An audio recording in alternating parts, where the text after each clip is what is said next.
I would like to call the Flint Board of Education regular board meeting to order at 6:30 p.m. Board members, as I call your name, please reply for the public present. Vice President Perry, Present. Secretary Green, Present. Treasurer McIntyre, Present. Trustee Ellis McNeil, Present. Trustee Walker, Present. Trustee Wright, Present. and myself, President McIntosh. All board members are in attendance. Board members, it is now time to recite the Pledge of Allegiance. I will lead by reciting the Pledge of Allegiance for everyone. I pledge allegiance to the flag of the States of America and to the republic for which it stands, one nation, under God, indivisible, with liberty And justice for all. Before we proceed with our meeting, we have a special guest joining us this evening, the Honorable Judge David Gwynn from the 67th District Court to perform the swearing in of our newly appointed board member, Mr. Adrian Walker. Welcome, Judge Gwynn. Good afternoon, everyone. Good afternoon. Good evening. All right, it's my honor and privilege to swear in Mr. Walker. So, Mr. Walker, if you can raise your right hand and repeat after me. I do hereby accept I do hereby accept the office of member of the Board of Education the office of member of Board of Education of the School District of the City of Flint, Michigan. of the School District of the City of Flint, Michigan. All right, congratulations, Mr. Walker. I look forward to great things. The board has a new, bright young mind, and I'm sure looking forward to great things from the board as well. Thank you, Judge. All right, take care. Thank you, Madam President. Thank you, Judge Gwynn, for assisting us this evening. I'd also like to welcome and congratulate our new board member, Mr. Adrian Walker. Thank you. Thank you. Thanks a lot. All righty. I would like to entertain a motion in a second to approve the minutes in batch from the December 16th, 2020 regular board meeting, the January 13th, 2021 annual organization meeting, the January 13th, 2021 board committee of the whole meeting, and the January 13th, 2021 special board meeting. So moved. Second. It has been properly moved and seconded that we approve the minutes in batch. Are there any corrections? And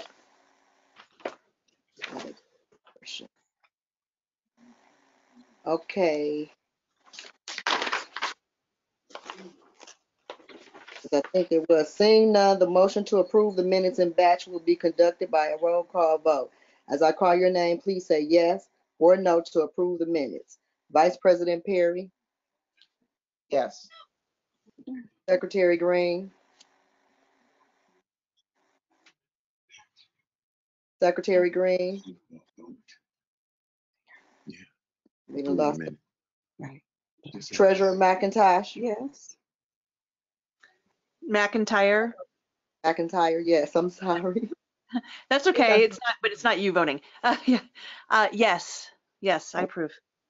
Trustee Ellis McNeil, Yes. Trustee Walker, Yes. Trustee Wright, Yes. and myself, yes. Secretary Green, are you there? Okay, Secretary Green is not here or did not vote, so the vote passes 6 votes. No no's. It's not available or for this vote. All right. At this time, the board will hear any comments from the public regarding agenda items. Members of the public are reminded that the Board of Education, by its bylaws 1370, are not obligated to answer questions make statements or comments in response to issues raised by the public. In general, such issues will be referred to the superintendent for investigation, study, or recommendation. Any public members wishing to speak regarding agenda items may raise their hand or submit their name in the chat section to alert Stephen that you want to speak. Stephen,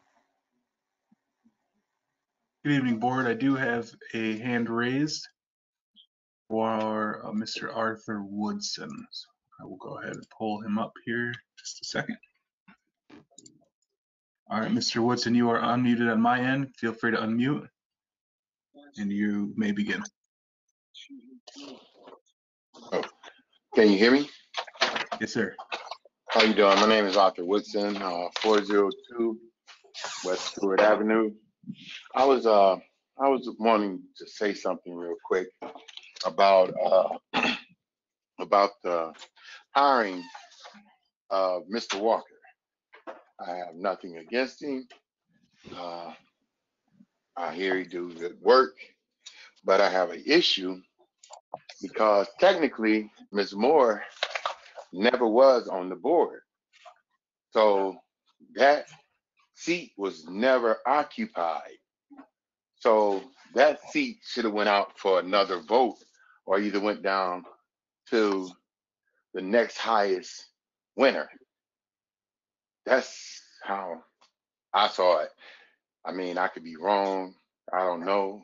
But by the seat never being filled, it should go out to the voters in May, or either the person that was next in line under the third place person should have got the seat. So that's the only thing I have to say right now. Thank you.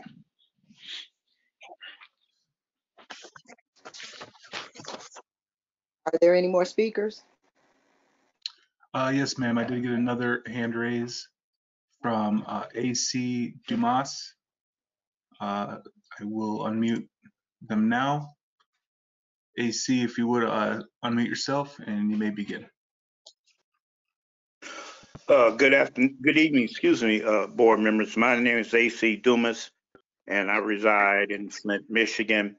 And I just want to say that this is the first time I've been able to find out how do you get on the board meetings virtually.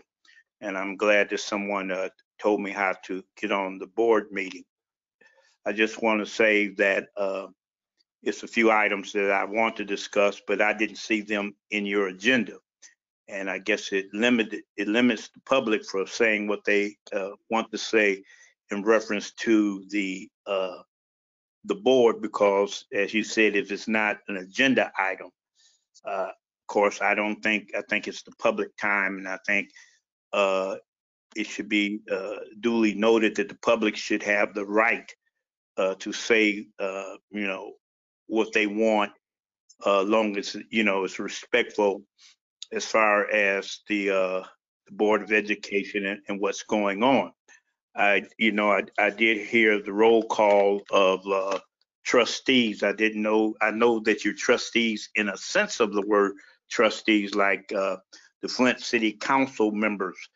They are trustees in the sense of the word of the city of Flint, but I thought that the board members were board members. I know Mont Community College, when they ran board of trustees.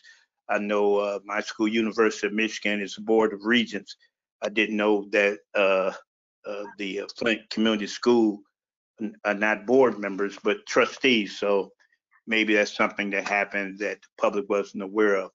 But I do want to say that I think that you all should share the information how the public can get on the to attend the virtual board meetings.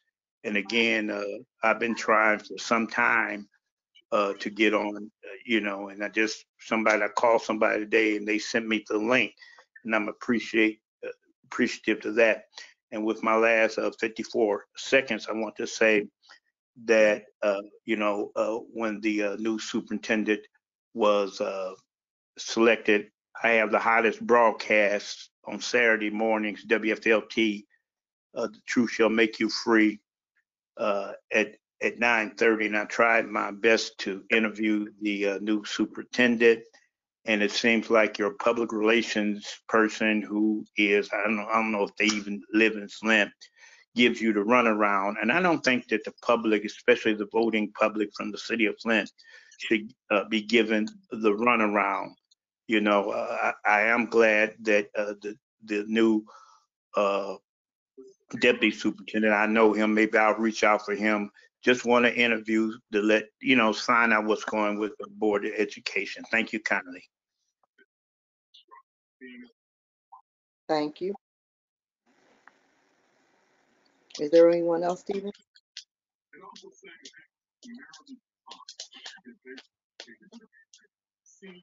At this time, it looks like there are no more comments from the public. Can I ask a question? I have a couple of people texting me asking who do want to make comments, who are trying to figure out how to navigate that. They can't find where to raise their hand or make a comment. And I'm not quite sure, since we are panelists, what that looks like or what kind of advice to give them. So how do people request and get access to that? I believe I don't have a whole lot of working time with mobile version, but usually if you tap the screen, it should come up, or they can also send a email, which I believe Ms. McIntosh will read out here shortly, Yes. and say that they'd like to speak. I can If they've called, if download they're the listening app. on the phone, like if they've called in on the phone, how would they do that? The phone, I believe, to tell you the truth, I don't think that is an option for phone callers. The best option is because I know you can do it through the mobile version. You can at least raise your hand.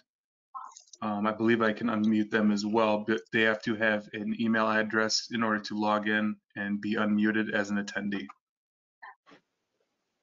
Is there Ms. some way we can get that information like written down and out and maybe posted so that people are more able to contribute to the meetings moving forward? I'm getting ready to give you that information right now.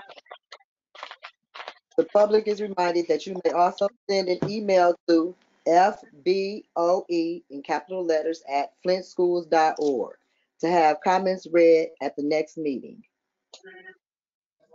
Now we will receive the superintendent's communique from Superintendent Stewart. Thank you.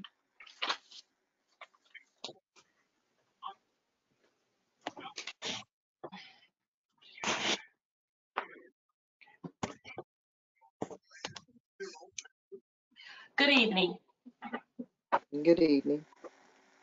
I hope you all had the opportunity to celebrate Dr. Martin Luther King Jr.'s birthday earlier this week. I know many of our Flint Community School teachers leveraged the opportunity to remind our scholars of Dr. King's incredible impact on civil rights, which carries on to this day. As we enter a new year, we have much to celebrate and look forward to. Appropriately, January is National Board Recognition Month.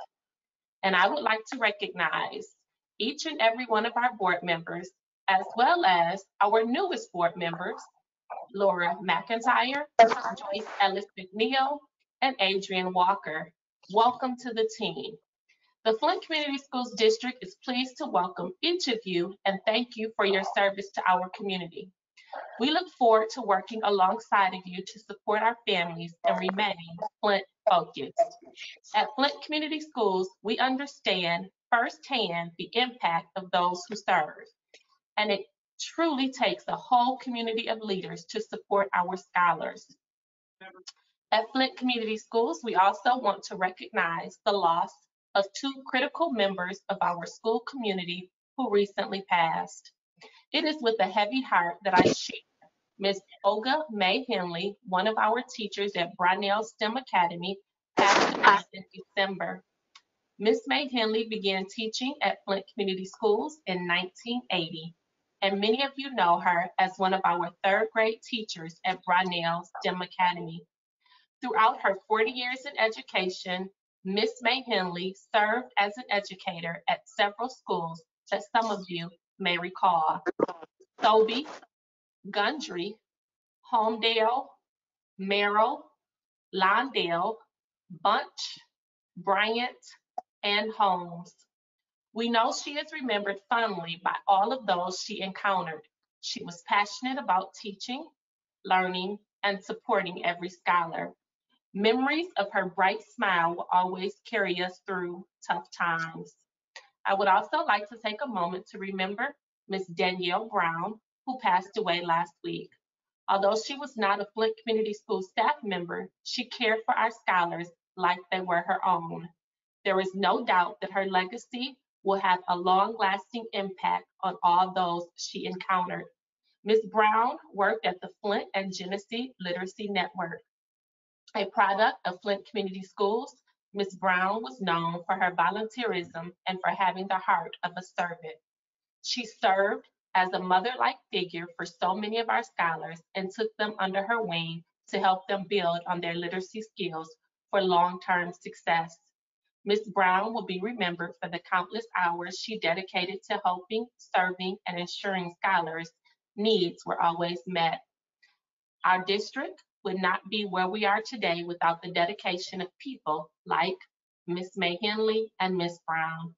Please join us in keeping their families and loved ones in our thoughts and prayers. That concludes my communique.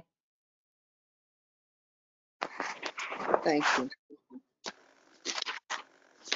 At this time, we will be moving on to new business, action, and informational items. Action items number 21.6, nomination and election of Assistant Secretary Treasurer.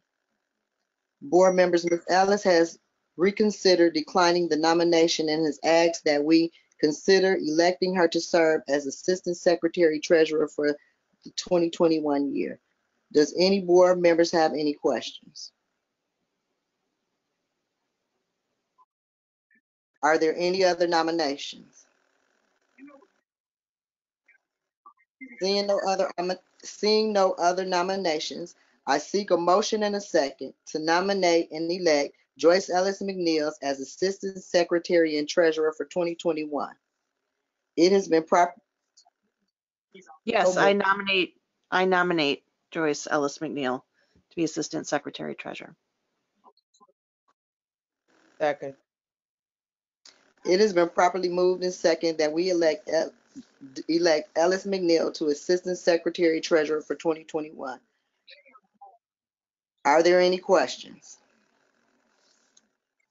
Seeing no discussion, the motion to approve action item 21.6 will be conducted by a roll call vote. As I call your name, please say yes or no to approve.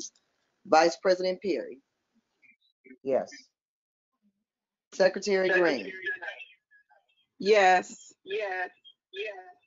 Treasurer McIntyre, Yes. Trustee Ellis McNeil, Yes. Trustee Walker, Trustee Walker, Trustee Wright, Yes. and myself, President McIntosh, yes. We have 6 passing, and Mr. Walker was not involved in the vote. Yes, he was. He Yes, said yes. Oh, well, He I was- couldn't hear. That's he why I was- called it. Oh, He's okay, I'm saying sorry. yes. Okay, I'm You sorry. can The hardly vote, hear him, but he's saying yes. Are you on mute? Mr. Walker, are you He's mute? unmuted, but I think he might be having some latency issues. okay, so he did say yes. So the motion passes, 7 yeses, 0 no's. Thank you, Ms. Alice McNeil, for serving as Assistant Secretary Treasurer for 2021. New business, action, and informational items. Board members, I would now like to entertain a motion and second to approve the action items in batch that were moved from the January 13th, 2021 Committee of the Whole meeting, Human Resources Committee. Action item 1.1 has a correction. The administration moved the ROTC instructional piece due to no salary info per se requested by the board. Do you accept the corrections? Yeah, question. Yes. Is it coming or is it, or what is the, what?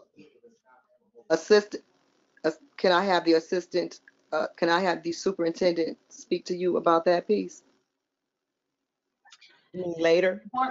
Board President, I'm going to defer to the HR Director, Cassandra Washington. Thank you. Yes. Good evening, Board. Yes, the information is coming. We did receive a communication from the commander over the Naval Academy, and so we will have that information within a day or so. Okay. So it will come back to the February meeting, Mrs. Washington? Yes. Thank you. Ms. Wright, did you have your hand? Yes, she just answered my question. Thank you. Okay, thank you. Are there any other questions? I would like to, with the SIG grant, I still have not given the time frame of the emergency nomination and election of the new board member, and with the events that happened, I still have not been able to get my questions answered about the SIG grant. So I would request that not move forward. As it pertains to this ROTC piece? Oh, no, this is, you're saying the action agenda items in batch whole. Okay, so you want to discuss something else that you want to move forward to something else in the batch. In the batch. Okay, what action item? Can you wait till we get to that action item? Yes. Or is it, okay, thank you. Next, the board committee of the whole, action item 2110.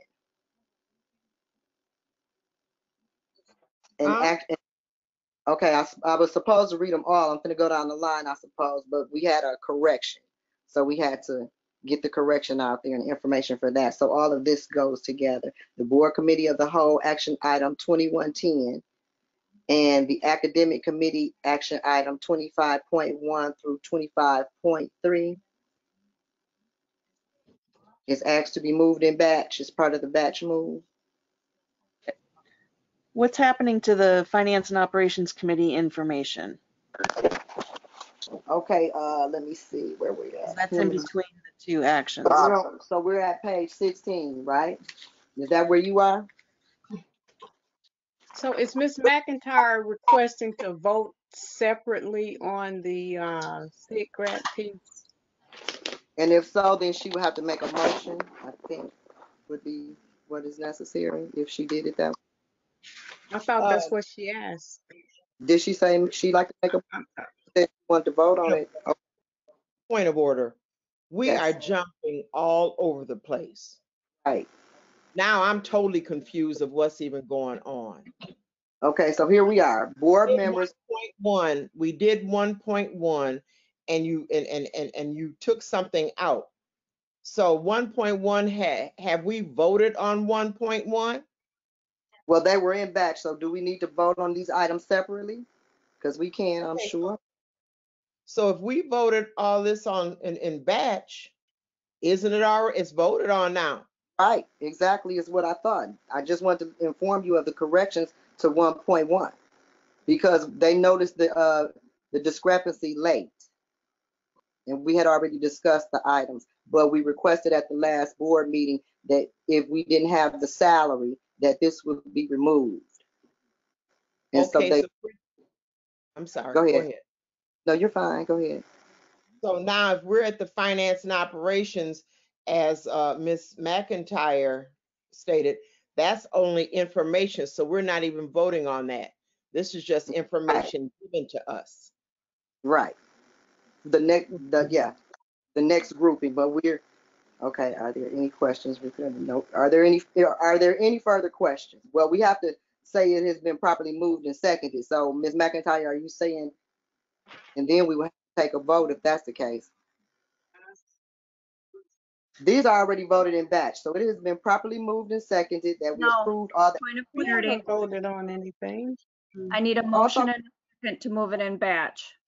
okay, so this is another group. I'm sorry. This is, oh, that was 12.5. I'm sorry. The more board members, I would like to entertain a motion and a second to approve this action item in batch that were moved from the January 13th, 2021 Committee of the Whole meeting. Point Which of is, information, yes, the action item 1.1 personnel recommendations, yes. we voted on it, but without the change that was included. So I'm Okay, not quite sure how it is that we're voting to move it forward and approve it, given that a significant piece has been removed. right. Okay, so now that there are corrections made to the information, is there any further corrections? And then I think we have to vote on the corrections that have been made, that we accept them, to my understanding. Is that right, Monica? Correct. I'm hearing that I heard from Treasurer McIntyre that you should vote on 1.1 separately. And if she Yeah, wishes to separate 25 point, I believe it is, 2. she's going to have to request to separate that and vote on that separately. okay. So So, right, yeah, go can ahead. I make that motion? When we get there, at this point, it looks like we're still on 1.1, voting to accept the changes. Okay. Okay. At this time, I'd like to take a roll call vote to accept the changes to the minutes. As I call your name, would you vote yes or no to accept the changes? Is that where we are? Or do we need to make, 1.1. or are we at the motion and second part? Did we motion and second yet for 1.1 to move forward for a vote? Okay. It has been, okay, so we need a motion and a second to approve the change in the minutes for item 1.1. No, we already had a motion. Didn't we already have a motion? No, They Okay. I'm just, waiting for one. they just didn't. Okay, so 1.1, I make a motion to move to so move for 1.1. I second. It has been moved and properly seconded to accept the changes to action item 1.1. Can we move, so we should take a roll call vote to accept the changes. As I call your name, vote yes or no. Vice President Perry, Yes. Secretary Green, Yes. Treasurer McIntyre, Yes. Trustee Ellis McNeil, Yes. Trustee Walker, Yes. Trustee Wright, Yes. and myself, President McIntosh, yes. It has been accepted with 7 yes to accept the changes to action item 1.1. Next, we have the Now- board. And now you can take everything in batch as you originally requested. So you're going to take action item 1.1, 21.10, 25.1, 25.2, and 25.3 in batch. Yeah. Okay. Board members, I would like to entertain, so we don't need the motion. But yes, we still, if we're gonna agree to take them in batch, we need a motion for all 3 of them together, right? Or are we just voting on these items? I make a motion that we separate 25.2 from the batch and vote on it separately. 25.2. So noted. Is there any support for the motion? He doesn't need support. Okay, thank you. So what part are you talking about? Well, we're still at 21.10, right? At the board committee of the whole, action item 21.10. And should I do all of those and separate 25? So we'll do board committee of a whole, action item 21.10 in batch, action academic committee, action item 25.1 and 25.3 to be moved in batch. And to separate 25.2 from the batch. Correct. And don't forget 1.1, because all you did was accept the changes. Now I need you to approve it. And include action item 1.1. And this motion has been supported and approved. This motion has been moved and properly seconded that we approve the action items in batch. Now we will move on to action item 25.2, which is for the Wait. academic. We haven't voted. You haven't voted, Carol. We I'm haven't sorry. voted. Okay, I thought we already voted. I'd like to take a roll call vote. Vice President Perry, Yes. Secretary Green, Secretary Green. Yes. Okay, Treasurer McIntyre, Yes. Trustee Ellis McNeil, Yes. Trustee Walker, Yes. Trustee Wright, Yes. and myself, President McIntosh, yes. Next, we are going to move on to the Academic Committee, action item 25.2. We need a motion and a second to approve. So moved. Second. It has been moved and properly second that we approve removing action item 25.2. Is that, oh no, not because I'm The trying to motion mix. is to approve action item 25.2. Yes. Okay, now what was it? Any Treasurer? discussion? Okay. Go ahead, Monica. What were you saying? Is there any discussion, Board President? Is there any discussion for action item 25.2? Yes. Go ahead. I still have not had the time to have my questions answered that I raised in the last board meeting due to extenuating circumstances with the new board members coming on and the bringing on Mr. Walker and the MLK holiday. I have not been able to get my questions answered, and I feel very uncomfortable rubber stamping these decisions that I have some serious questions about in terms of the funds getting allocated. And I understand very well how grants work and are operated, and I'm not trying to micromanage the situation, but as the newly elected treasurer, I do have concerns about some of the line items in the SIG grant moving forward into fiscal year 2021. So I would respectfully request that we just move this until I'm able to have meetings with the appropriate people and have some questions answered so that we can move forward. So you are making a motion to move this to another meeting at this time or till you can get further information? I think Yes. we will have to schedule, we would have to vote on the next, I guess it would be the next meeting we would have to vote to move it to. No. Yes. Point of order. Point of Okay, go. order. Okay, go ahead, Monica. Right now, you have a motion before you to accept 25.2. That is what the discussion is about. If McIntyre is requesting that it now be removed, she's going to need support for that. Can I ask that it be postponed? You'll still need support for that. I hear no second. Does the motion have support? The motion dies for lack of support. So at this point, we make a motion to what now, to vote on action 25.2? Correct. Okay, at this time, I'm going to take a vote to accept or approve action item 25.2. When I call your name, signify by saying yes or no if you vote to approve or not approve. Vice President Perry, Yes. Secretary Green, What am I voting on? 25.2, Danielle. President McIntosh. 25 What point. exactly? I know what item I'm voting on. Oh, Are but you- we're not voting whether we're postponing it or not. I guess that's what kind of threw me off. No, it failed. Okay. For report. Now Okay. Okay.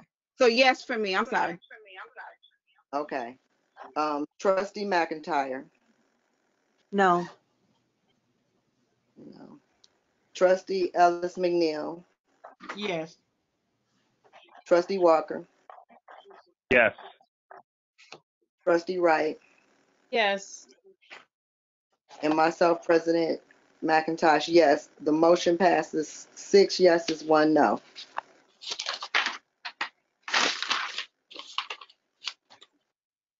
New business action item. We're on the Finances and Operations Committee. 12. In your packet are reports from the Finance Department for the check registry.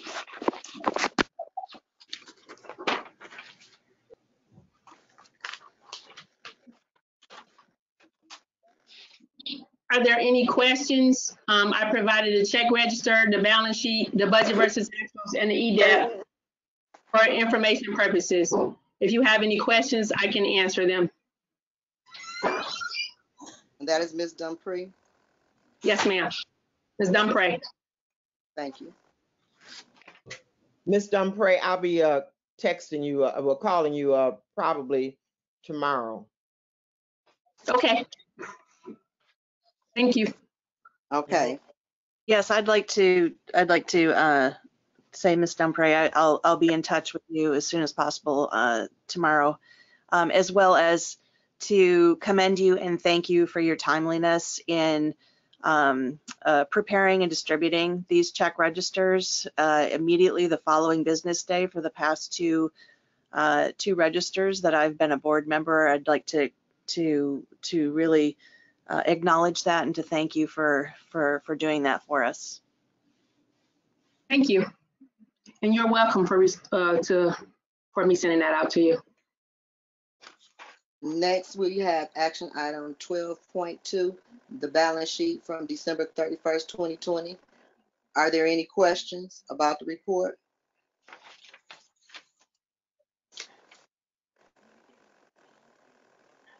If no questions, we'll be moving on to item 12.3, budget versus actuals, December 31st, 2020. Are there any questions about the report? Seems no questions. We'll be moving on to item 12.4, EDP submission report from December 31st, 2020. Are I there have a any? question for President. Yes, ma'am. Go ahead. When we have the workshops that are scheduled for later this month, will we get into the discussion about the status of our budget? When we have this discussion, we'll be talking about the EDAP because we have to prepare a new EDAP. So that would be a part of our workshop. But if, Okay. is there a specific question that you have about the budget? Because I will be doing another amendment possibly in March.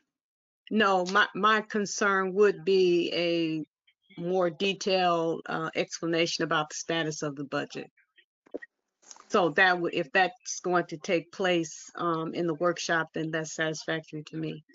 Yes, ma'am. All right, thank you. You're welcome. Can I ask a question too?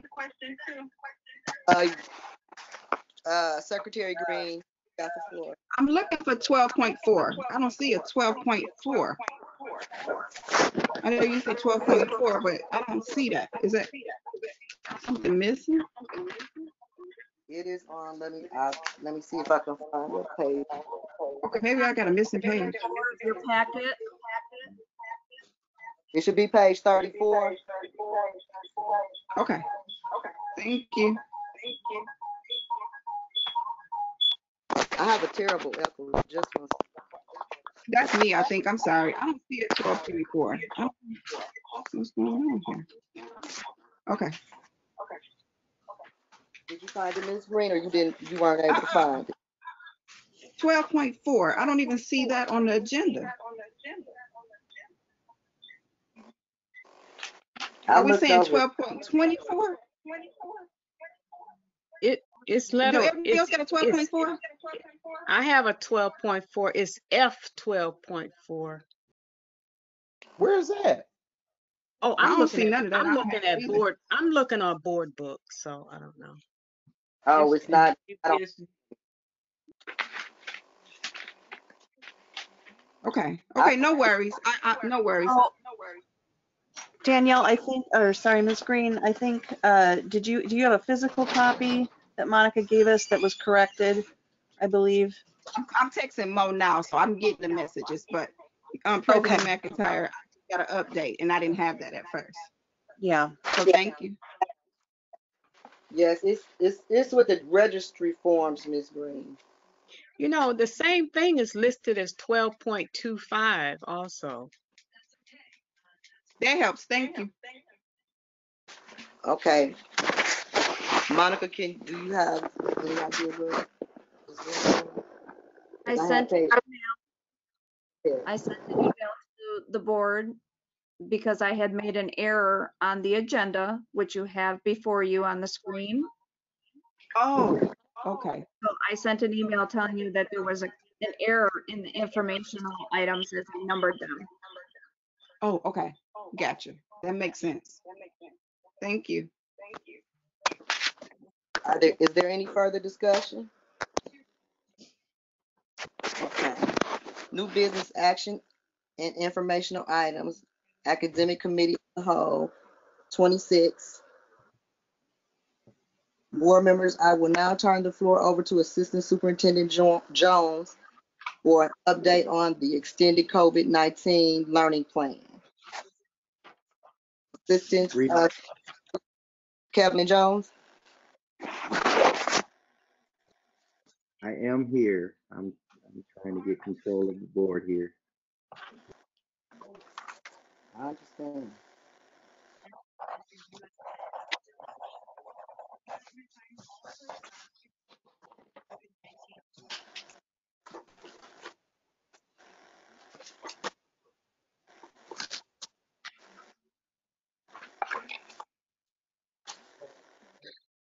Excuse me. No, go ahead. I'm sorry.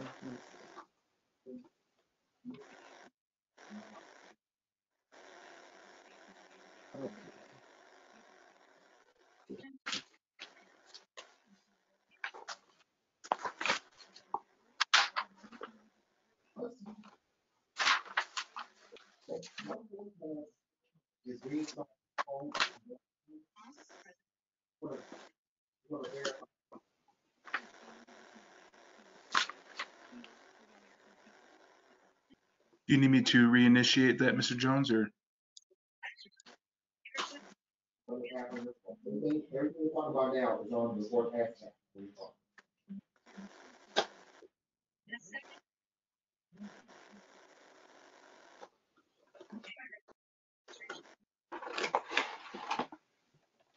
Oh, I just showed Mr. Jones going offline. I think he might be having connection issues.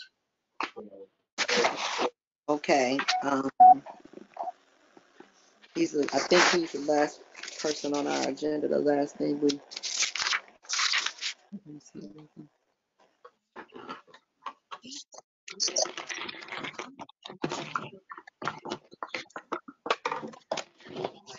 Board members, I'm texting him now to see what's going on.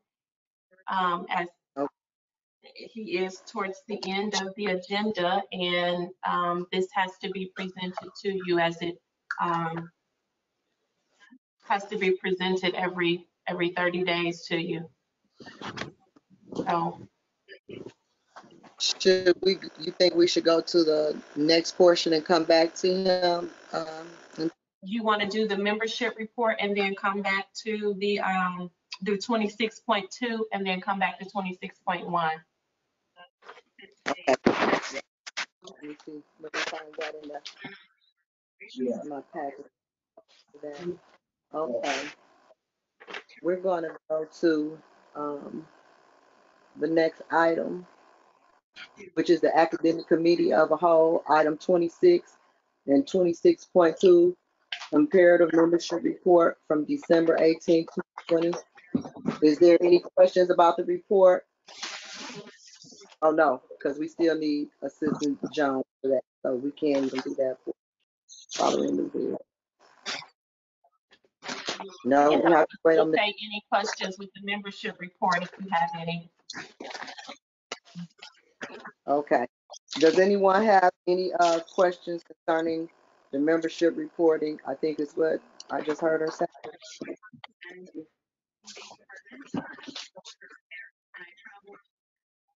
Okay. Okay. Mr. Jones says he's back. Okay, Mr. Jones. Mr. Jones.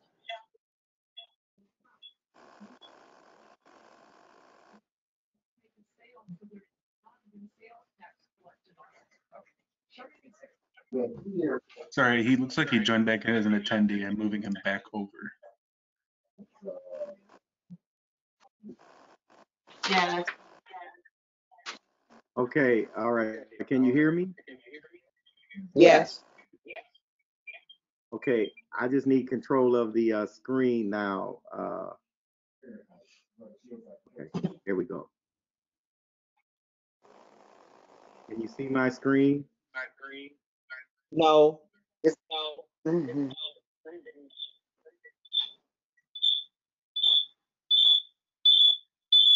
Oh my God. Sorry, it's It says, Mrs. Green's. I have her muted now. Mr. Jones, under the Mr. sharing Renaud, tab, should be a I'm play sharing button. and it's, Nothing? nope.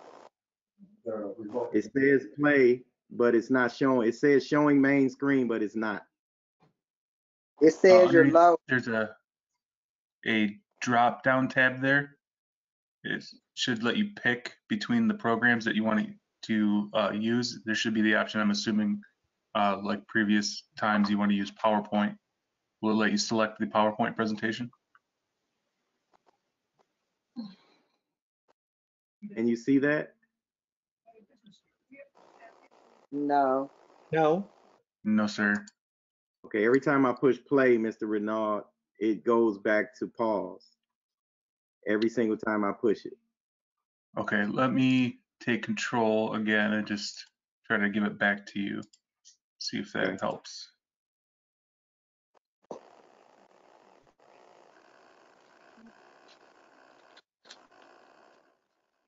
All right. How about now? How about now? Mr. Jones, why don't you email it to Stephen and Stephen can put it up on the screen? Okay. Email it to who?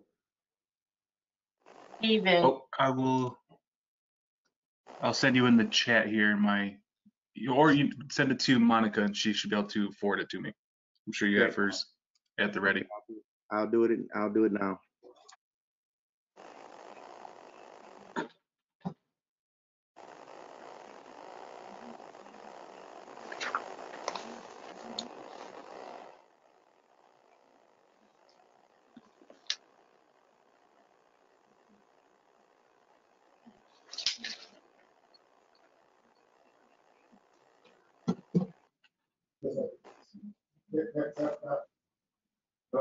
I would never take a commission job. I want guaranteed.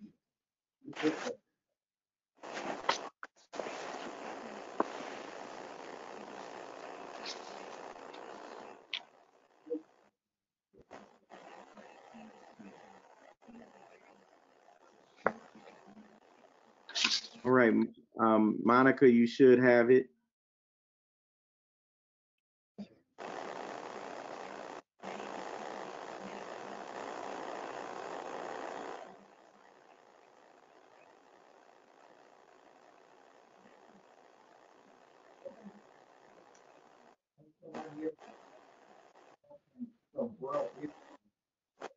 New Jersey, I know.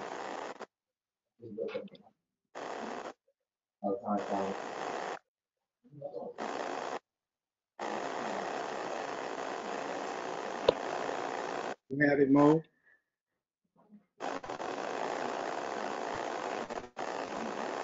Right here.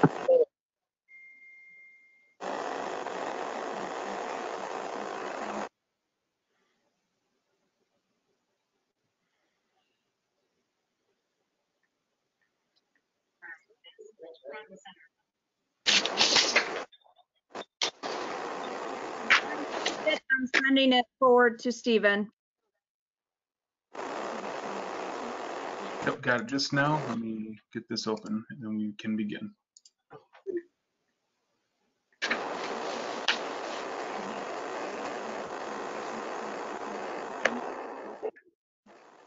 Stephen, is that my microphone?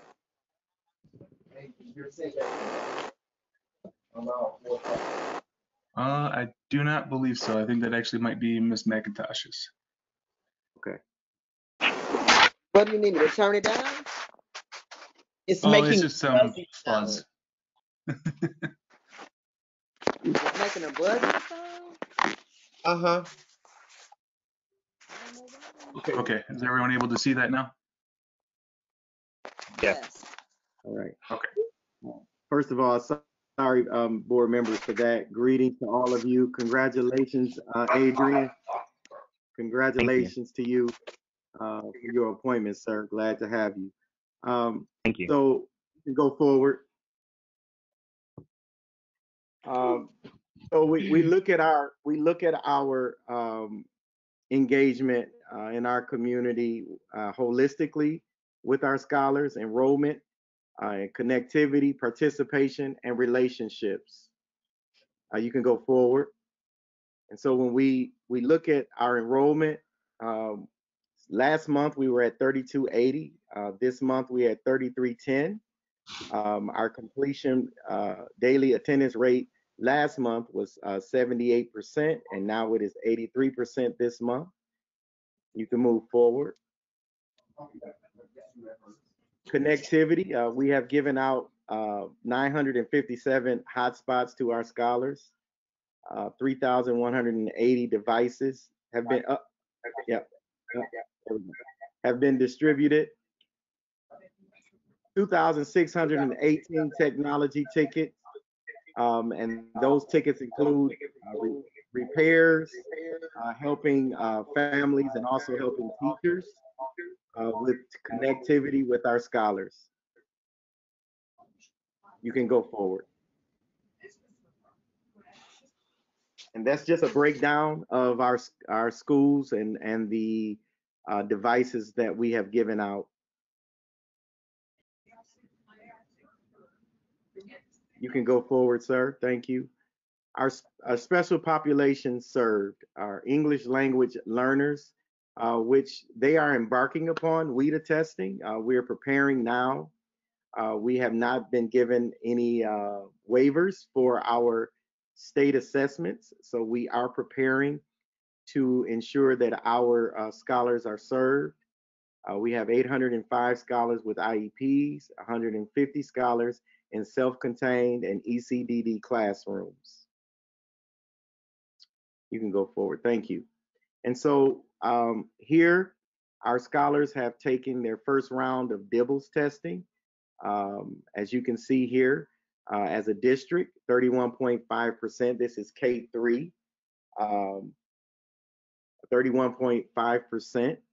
Fall of 2019, as we go back, and then this and then the winter of 2020. This is last year, just so I can make this plain. We're showing you what has happened last year, and we are getting ready to have more data for our DIBELS testing coming up very soon, so that we can give you some data to show you where we started this year and where we are in the winter of this year.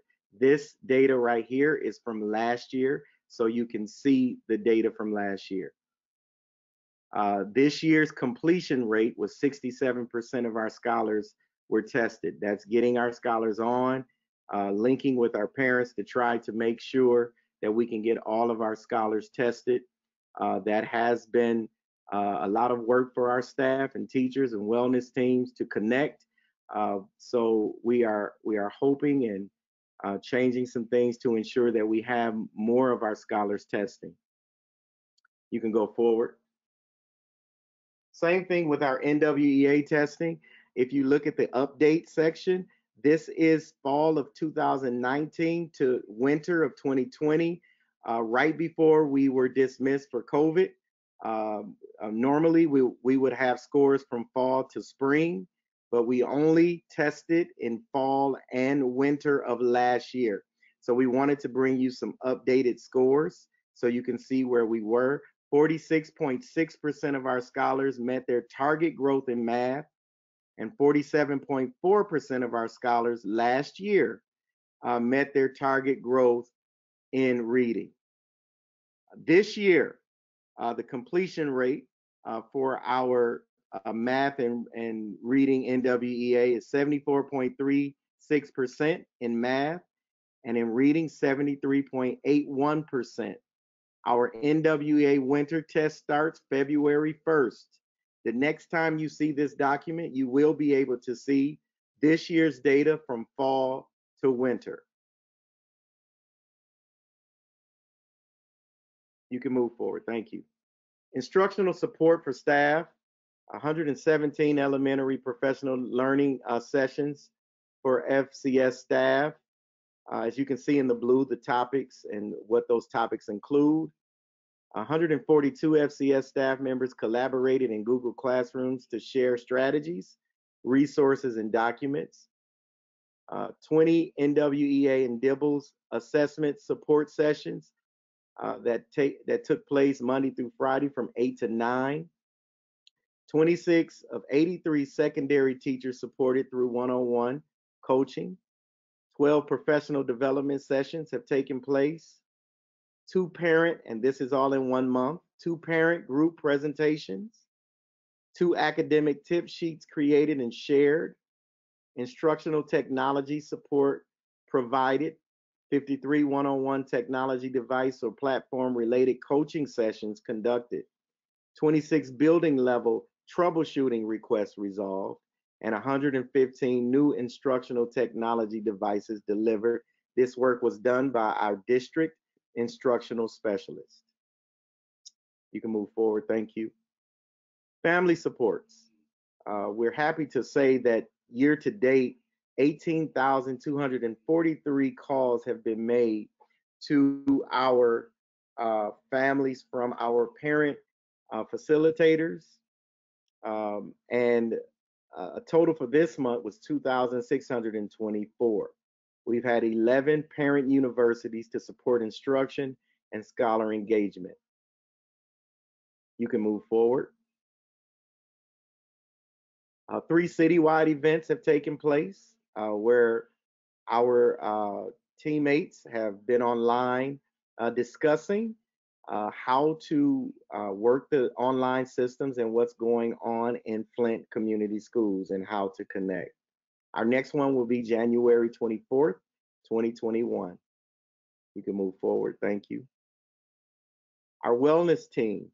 Our wellness team supports, they have documented 7,139 wellness calls and 845 home visits to date.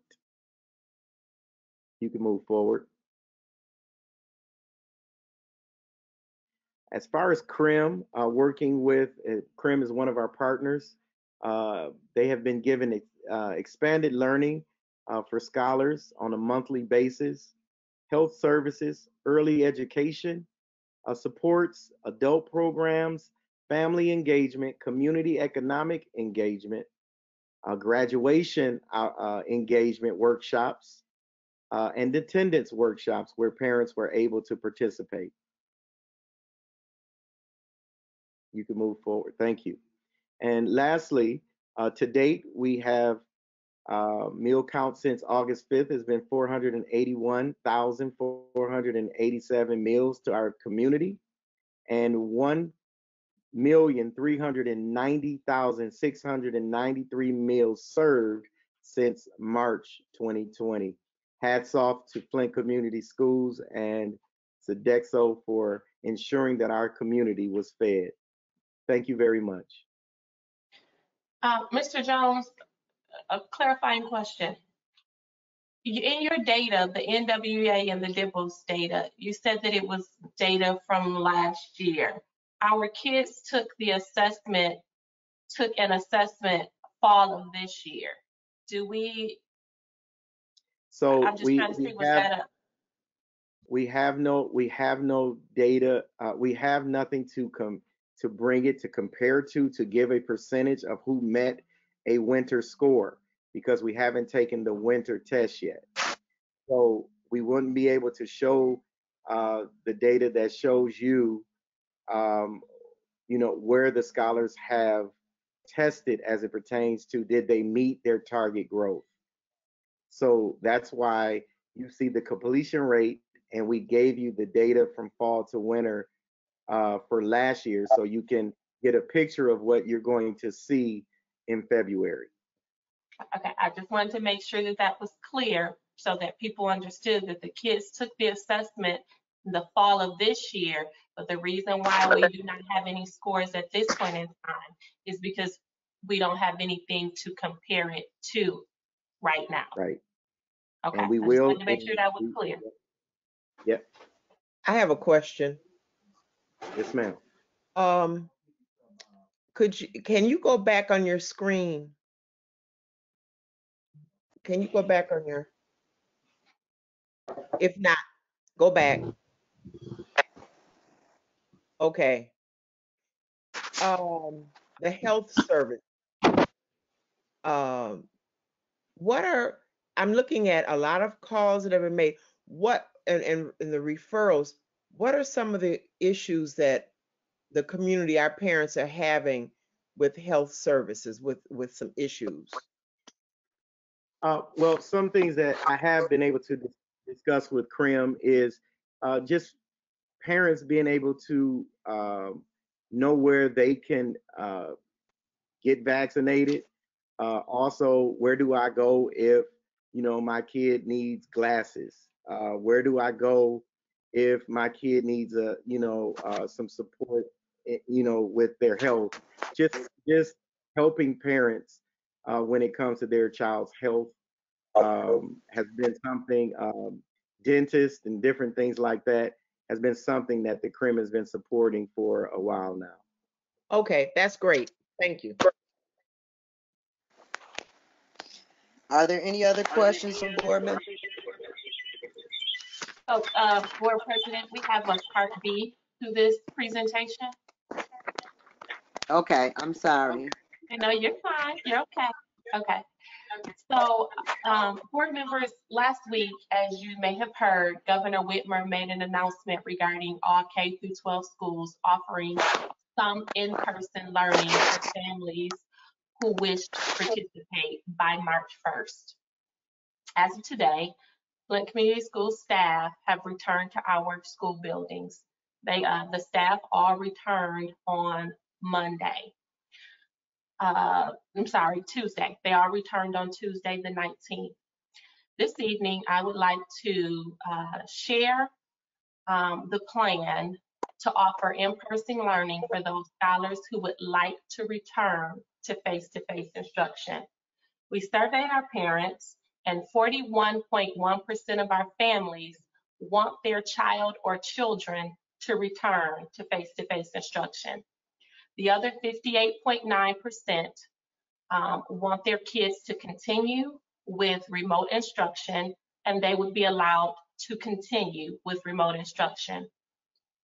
But our plan for the 41.1% that would like to return to face-to-face instruction would be for those scholars to return to school on February 22nd. We have winter break, which is February 15th through the 19th. So our kids would be off that entire week. And then that Monday, when they come back from winter break, would be a good transitional period for those scholars who want to return face-to-face to be able to return to the school setting.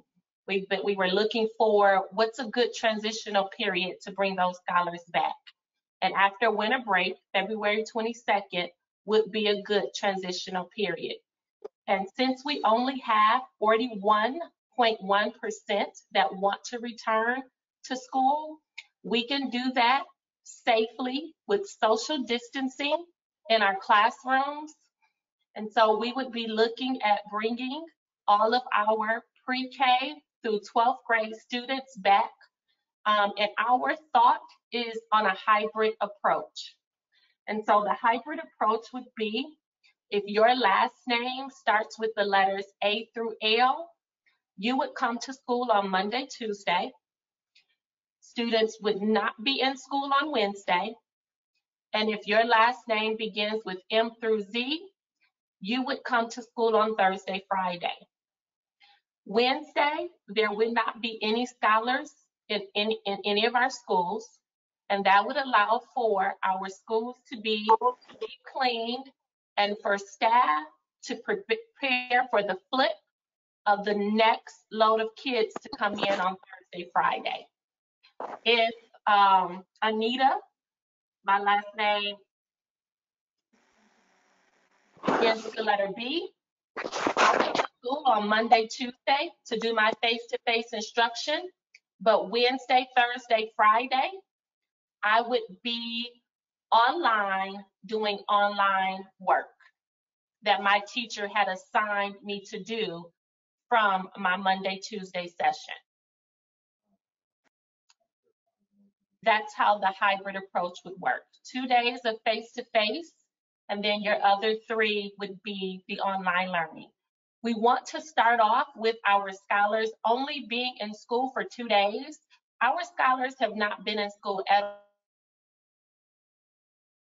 all since March. So almost a year ago.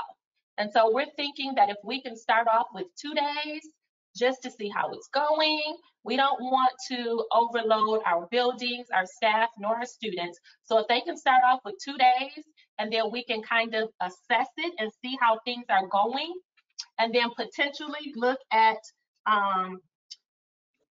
right after spring break, if we want to upload to those students who want to do the face-to-face going 5. Then we can slowly bring on additional days. But we wanted to start off with 2, just to kind of see how it's going, test the waters, get our kids back used to coming back to school, being able to navigate through our buildings with all of the PPE in place, assess it. If everything's going great, we can add on more days. But we didn't want to just start off with 5 days up front rushing it. We wanted to go slow. And so that is what we're recommending to the board for our kids to come back February 22nd, which would be before the March 1st that was provided last week by the governor. And then to come back a hybrid approach, 2 days a week, test it out, assess the situation, and then later on down the line, if things are going well, then we can add on additional days. And this is only for those scholars who want to return to face-to-face instruction. All of those families who have elected to continue online would be able to continue to do so. Are there any questions from the board concerning this matter? Yes, this is Mike Neal. I have a question. Yes, ma'am. Hi, how you? I have a couple of questions. Number one, I think we had spoke about having a tour, looking at the schools and see how they set up a social distance. And number two, what's the water supply for the kids? It's going to be like, we know the water been off for a while. So are we going to be doing testing, or are they going to be doing drinking water? How is that set up? Okay. Your first question, Ms. McNeil, I saw your email today in regards to the tour. And I did ask Ms. Mo to reach out to you to see what your availability. So I'm not sure if she sent you that email or not, but if you can let us know what your availability is, we can arrange that tour for you. Okay. So that goes to your first question. Yeah, The I second think I made question, it a little easier. Whatever availability that you have, I'm available. So that'll be a lot easier because your schedule is more busy than mine right now. So whatever schedule we put together, mhm. and also is that tour. A couple of people wanted to go. When we do that, is that for the public as well, or just for the board? um, Due to trying the to, COVID, I know we have to be yeah, I'm very, trying very to figure, careful. yeah, that's why I was trying to figure out how to answer your question. If we can talk about who those people are that Okay, want to go along, and then we can figure out how to handle that. Mrs. Ellis McNeil, how does that sound? that sounds great. And then we Okay. can just give me a little info on how we're gonna do our water supply for kids. Yes, ma'am. So currently, oh, we've been out of school for so long. I'm trying to remember, Yeah. how did we do water before? Oh, goodness. Um, We buy But I know bottled it's water. Assistant Superintendent Jones, can you help me with the water situation? We've been out of school for so long, I don't remember how we were doing water before we went on in March. Do you remember? Mr. Chapman, there we go. Mr. Chapman or Mr. Jones, does either one of you remember how we were doing water before we went out for COVID in March? Because we're not using our water fountains, we're still not using our right. water fountains, Okay. and We so were I'm not using, sure. we were That's a using, pure water jugs.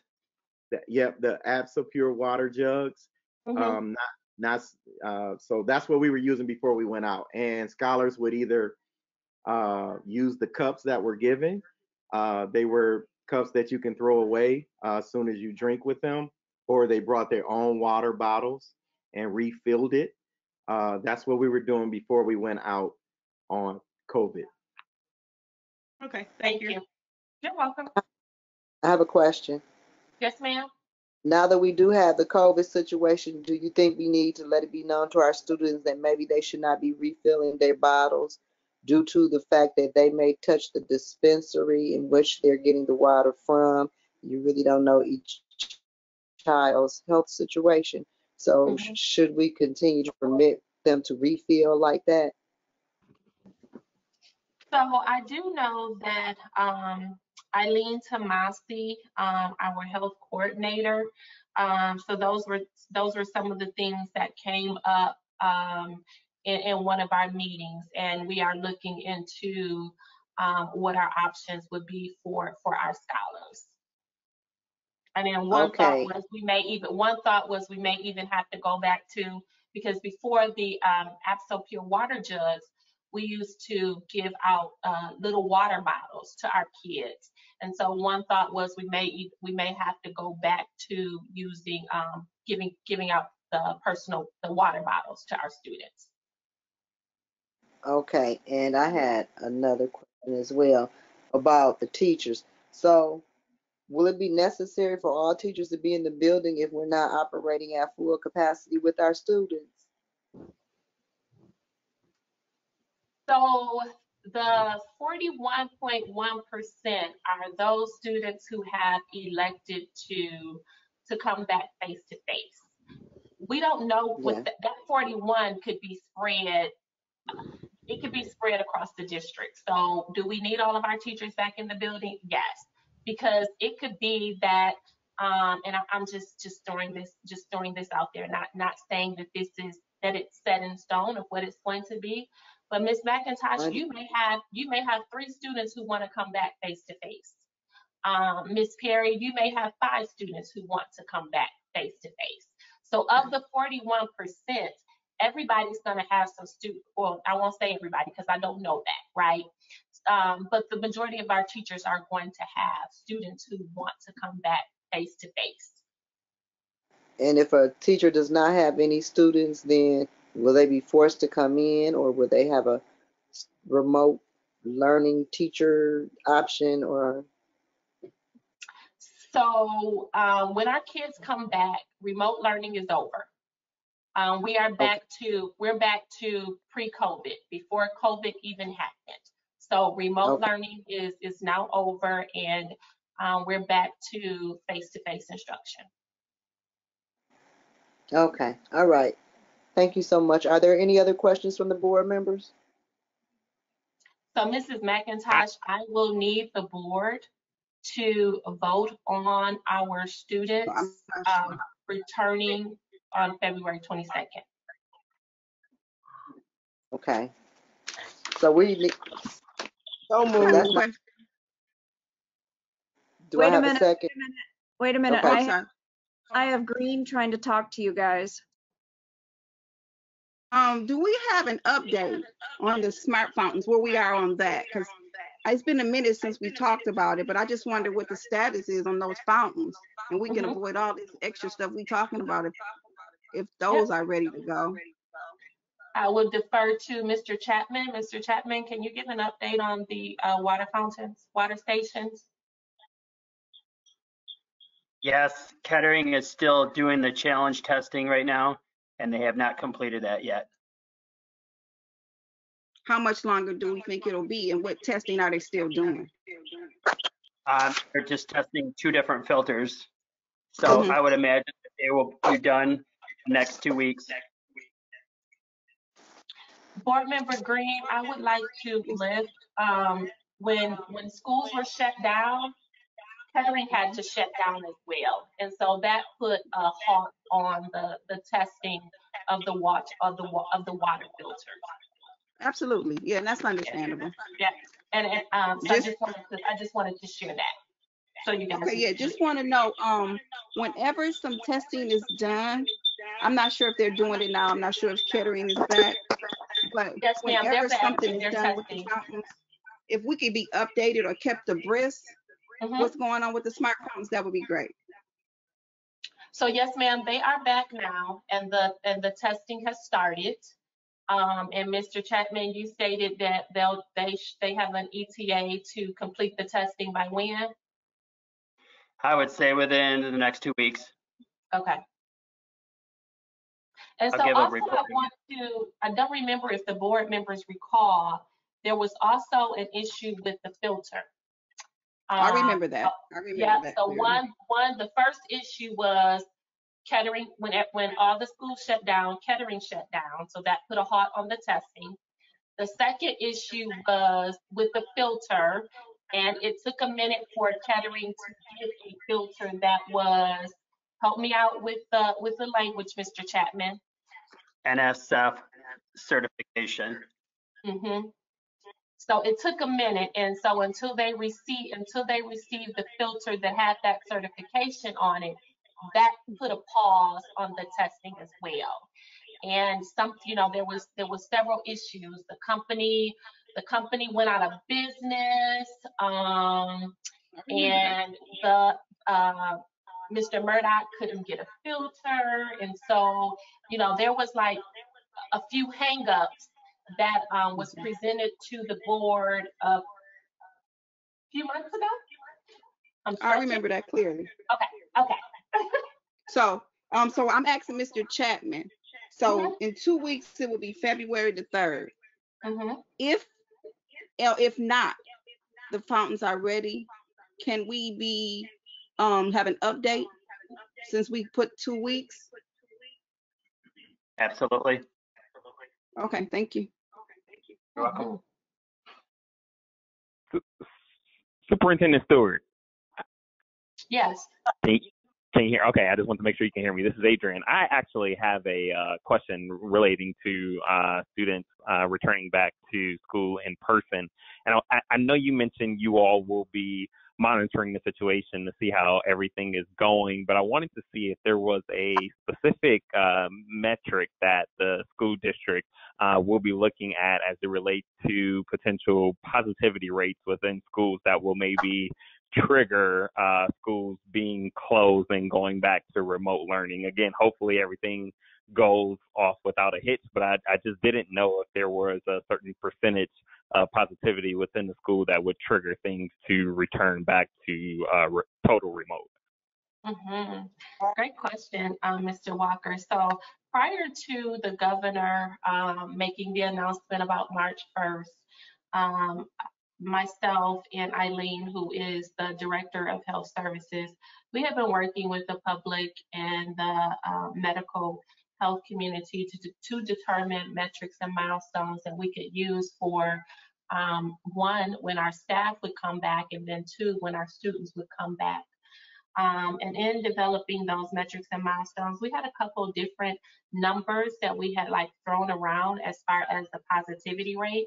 And then when the announcement was made by the governor last week, just kind of those metrics and milestones just kind of, I won't say went out the window, but kind of went out the window. And so now what we are suggesting is to bring our kids back on a hybrid approach. That's why we're only saying 2 days a week, not to rush it, not to do too much, and do 5 days. And then to be able to watch and monitor how well our students and our staff do as far as being in a school building, being in face-to-face setting. What I have learned in being in my superintendent's meetings with superintendents in Genesee County, as well as around the state yesterday and today, the governor's recommendation for March 1st was based upon the positivity rate and the transmission rate of students since August. And the data that they were looking at was that the students were not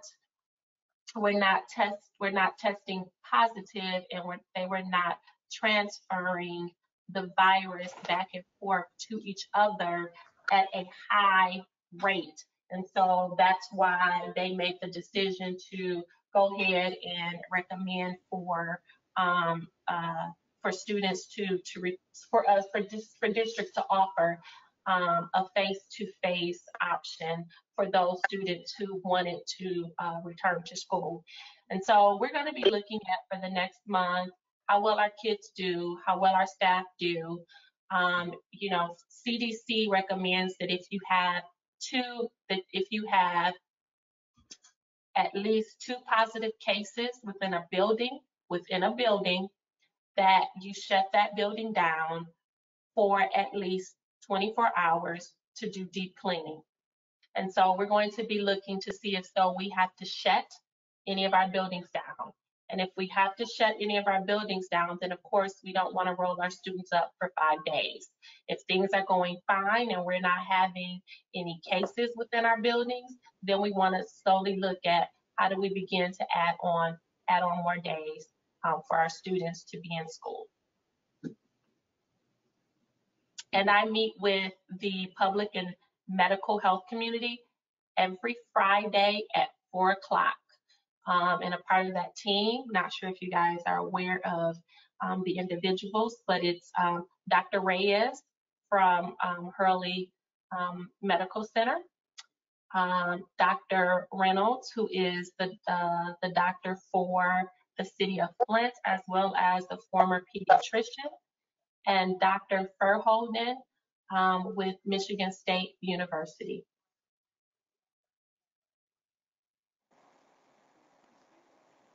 I have another question Are too. there any other questions? Yeah. Okay, go ahead.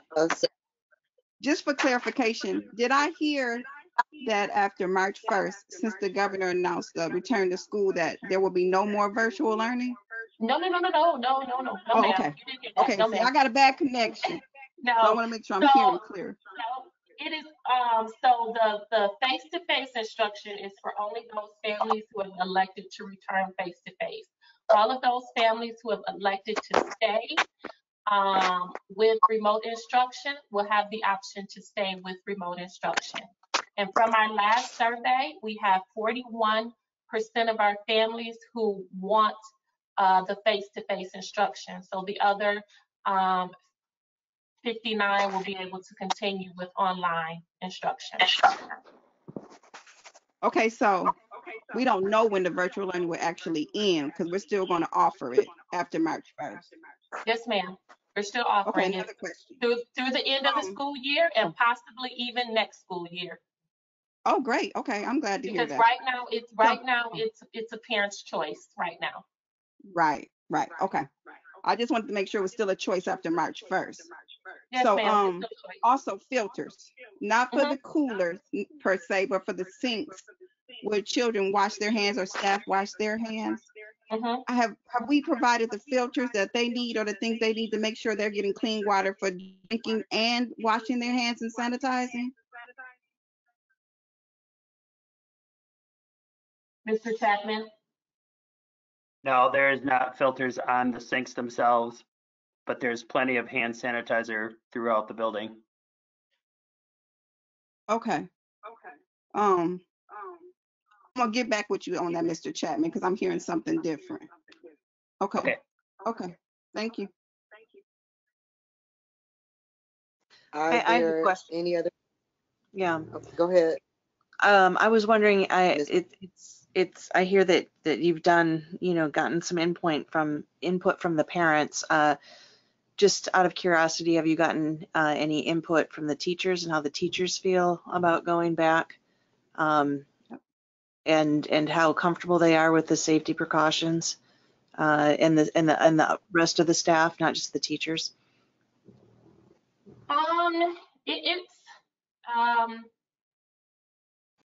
It's a mixed review as far as staff is concerned about coming back. Some staff, they know that our students need to be back in school because face-to-face instruction is the best form of instruction. Some staff, they're a little apprehensive about coming back to the building. So it's a mixed review. Mrs. Washington has been working with our 3 bargaining units as far as this roadmap that we have laid out for you, as far as staff returning, as far as students returning. She's been working with our 3 bargaining units, and we've received input from our 3 bargaining units in regards to this plan.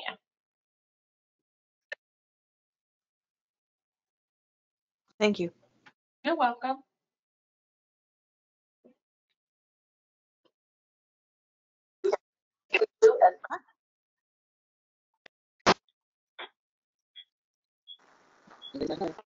Miss, so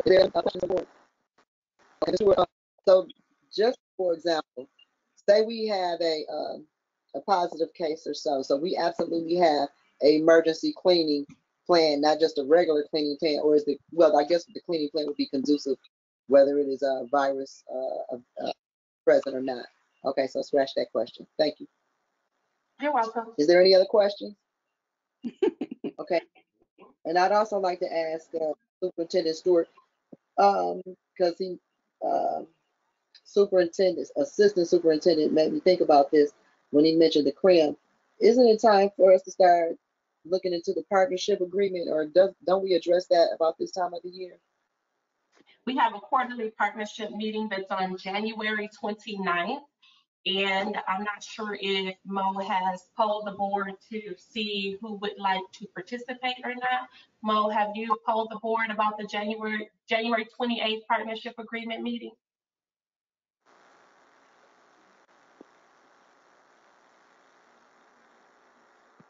Not yet.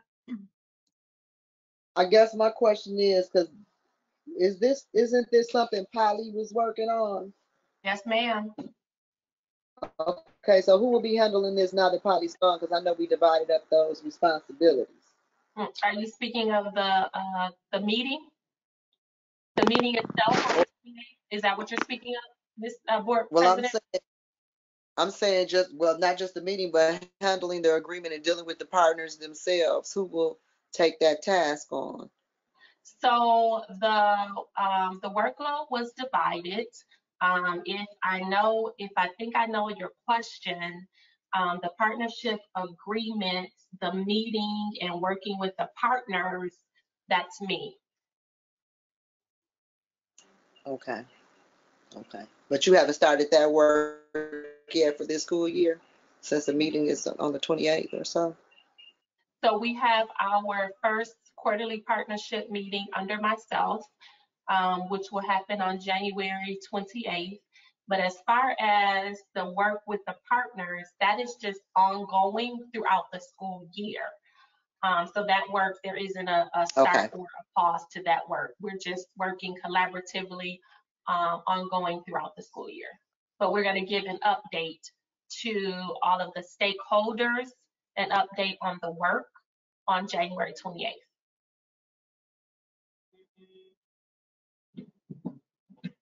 I have another question. Okay, thank you. Are there any more questions from the board? I have another. I have two more, as a matter of fact. Okay, Secretary Green. Partnerships. I was wondering, do we as a Flint community school have a any kind of partnership with the Flint Public Library? Because I do know they have partnerships with the charter schools, and they're doing great things for them and their staff and students. But I'm just wondering, do we have any type of partnership with the Flint Public Library? Yes, ma'am, we do. If you recall, the board members, hold on, you vote on, oh my gosh, I'm trying to remember. You vote on, you guys just voted on her. What was it called? I don't consider that a partnership per se. I mean, are they doing anything for community school students? That's where I was getting ready to go, Board Member Green. Oh, okay. I remember voting on somebody. Yeah, you vote on a seat or something of that nature, and due to that seat, Flint Community Schools has an opportunity to collaborate, work with Flint Public Library, probably more so than anybody else, because we have a say in a lot of things that happen at the Flint Public Library. So yes, we have a partnership with them. Our kids have the opportunity to go to the Flint Public Library, to be on the campus of the Flint Public Library. And just to even expand on that, we have a partnership with many of the entities that are in the Culture Center. FIM, FIA, Sloan. Our kids have an opportunity to be on site in any of those facilities, as well as to have those facilities to go to the schools and work with our kids in their classrooms. And since we are doing everything virtually, they can even set up some virtual classroom visits right now. So yes, we do have a partnership with the Flint Public Library. We probably have more of a say of what happens with our partnership with the Flint Public Library than probably anybody else, because of because of the seat that I was speaking of earlier. Okay, I'm gonna just say this. That's great, all the things you mentioned, but I guess I was looking for something on a grander scale, like they're doing for the charter schools. I guess I'm going to get with you, Anita. I'm going to get with you, Anita. Okay. And I'll share those things with you. I just have to do some follow-ups because I know they're doing some great things, and I don't think them letting our kids come to the library is a partnership. Anybody can go to the library. So I don't really look at that as a partnership. But okay. They also visit our schools and work with our kids in the classrooms as well. Yeah, I heard that part. Okay. Yeah, but I heard all that, but I heard a lot of things that I didn't necessarily consider a partnership, I guess. But my second question is security in the buildings for our staff. Do we have security in the building for our staff? I know that's something we have when students are there, but I don't know if we have it there with the staff, because I think they may need protection at times also. And if we don't, do we plan to, and if so, when? So our security, the safety advocates that we have, they're not for adults, they're for the students. That's how they were written into the grant, and that is how we pay for them as far as students are concerned. And so because of how they were written into the grants and how we pay for them, we cannot have them in the building until we have students back.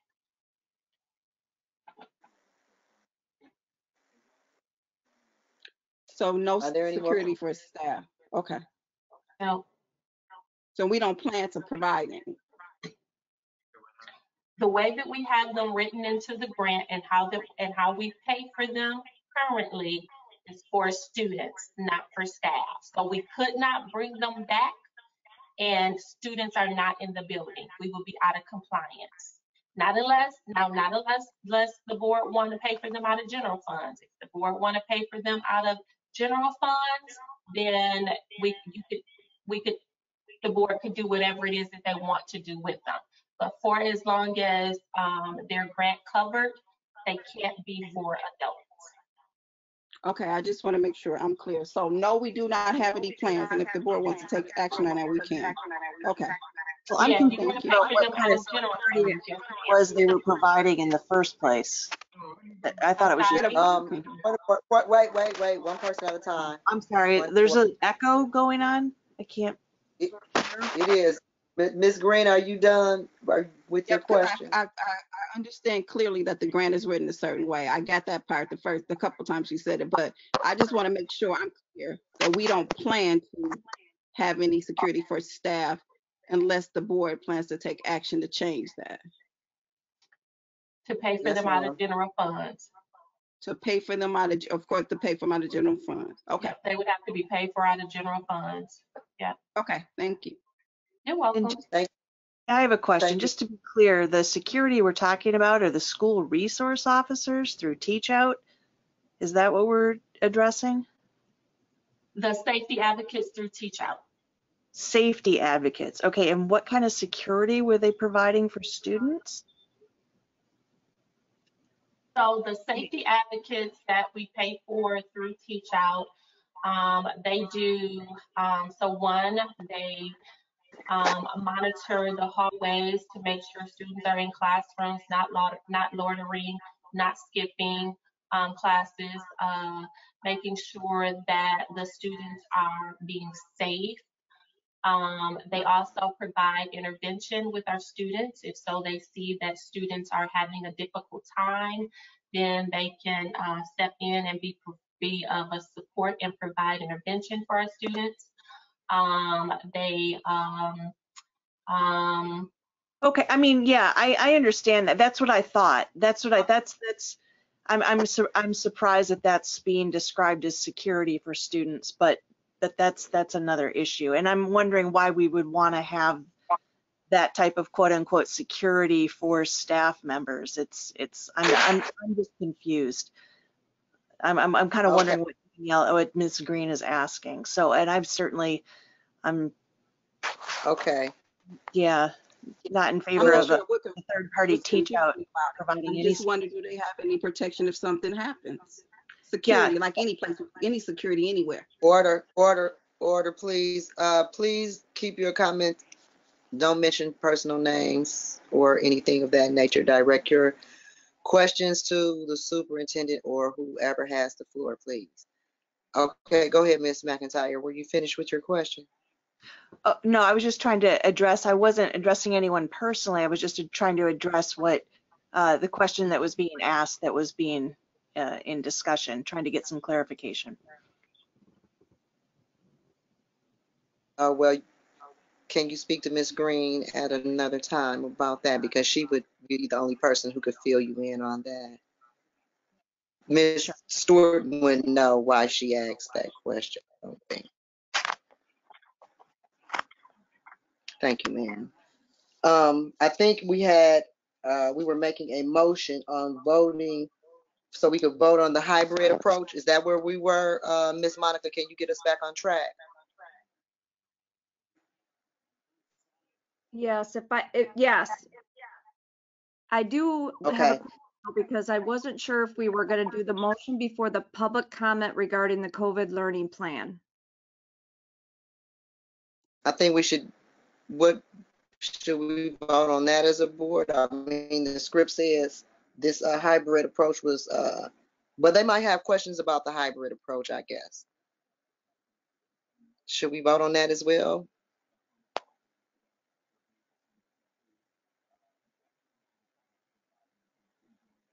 Okay, we'll go ahead with the packet and then I guess we'll take a vote. We'll take comments from the public since that's how we're set up.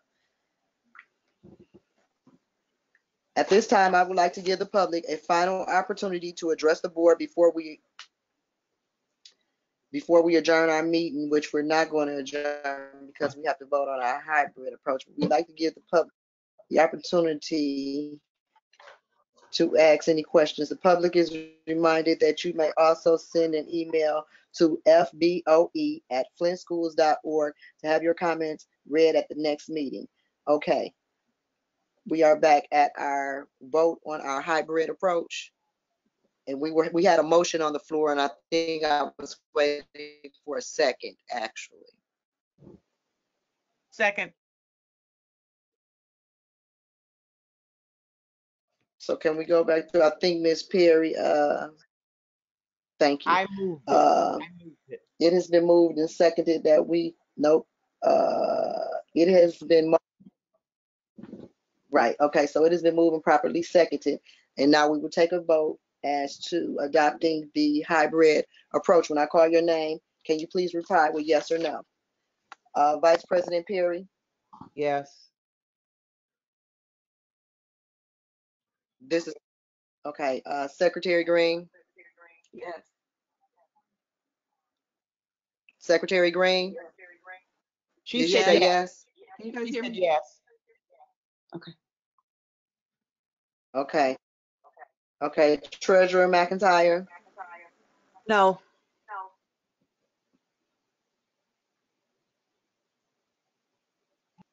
Dr. Joyce? Yes. Oh, I'm sorry, Treasurer McIntyre. And you said no? I And said then we no. have Trustee Ellis. Okay. Trustee Walker? Yes. Trustee Walker? Yes. Yes. Okay, Trustee Walker says yes.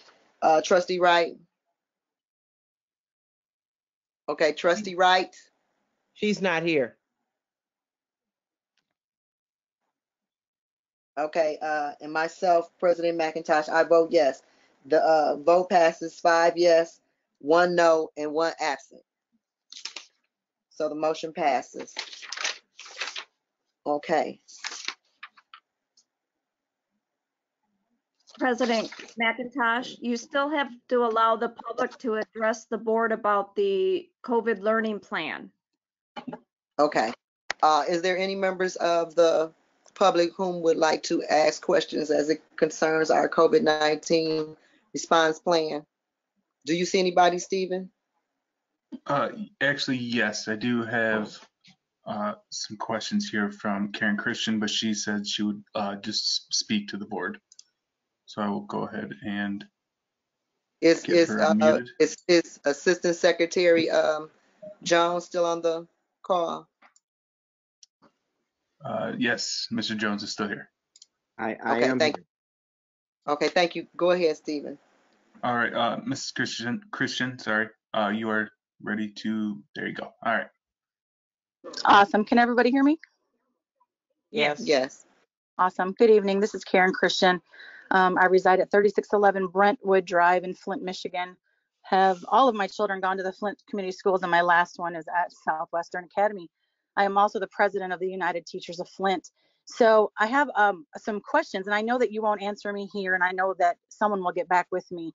So I'm a little concerned. Number one, I've known about the 3 different plans. I didn't know what they looked like. So having it explained tonight for the first time kind of is a little upsetting, not knowing what we were talking about hybrid wise. Also, teachers have come back this week, but we're on a rolling schedule. Everyone did not come back on Tuesday. Some came back Tuesday, some are coming back tomorrow, and some are coming back Friday to make everybody back in person.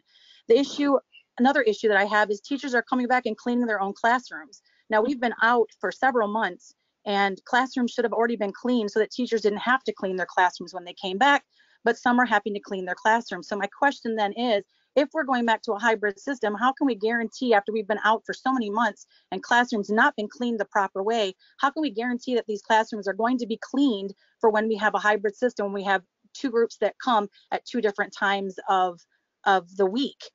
Also, vaccines. I can only think of a handful of teachers who have been able to actually get an appointment for a vaccine. The majority of us cannot, and the system crashed on Monday.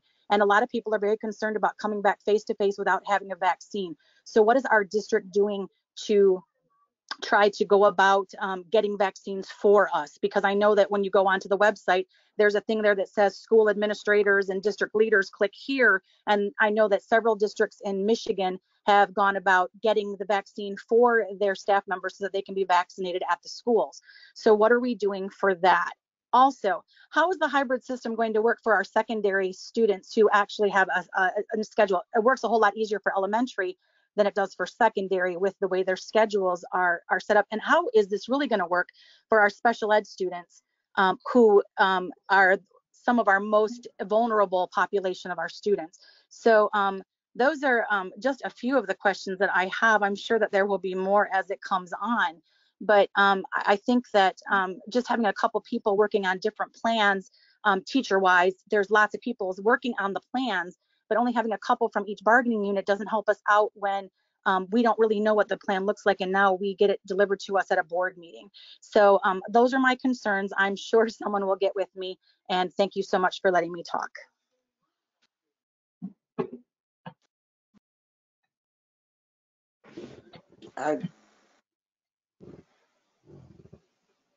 Okay, I do also have a couple more hands raised.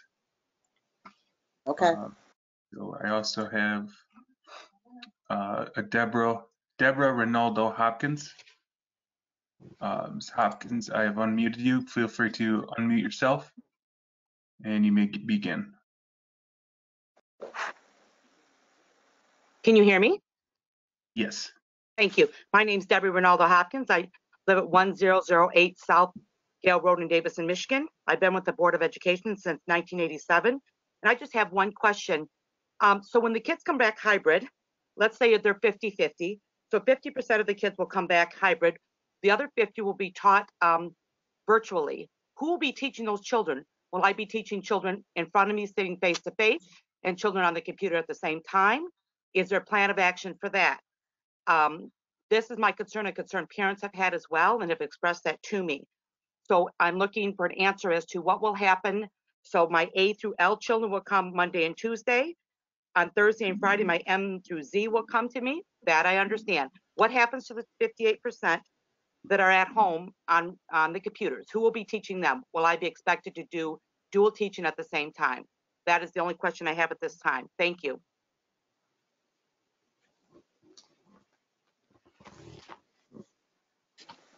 Okay, I also have another here, Mr. Arthur Woodson. All right, Mr. Woodson, feel free to unmute yourself and begin. Okay, can you hear me? Yes, sir. Okay, how you doing? Is this just about the COVID, or is this just public speaking? This is in the public comment on the presentation from Mr. Jones, but there will be, I believe, another comment. Okay, I know which one this was. This is to the superintendent. I went up to Holmes a couple of months ago. Will the teachers, will this, the OWL that you showed me that we went through, you gave us a tutorial on how it operates. Will the teachers be using this OWL where they can teach in class and also at the same time do virtual teaching at the same time? And also with the staff and teachers, can you give them an option, or can you see if this would be able to would you be able to give them an option to say, hey, you know what, I want to come to work, and they have a hazardous pay or an incentive to show up for work, and the other ones, if they want to do virtual learning, they can do virtual learning outside of the classroom. Thank you.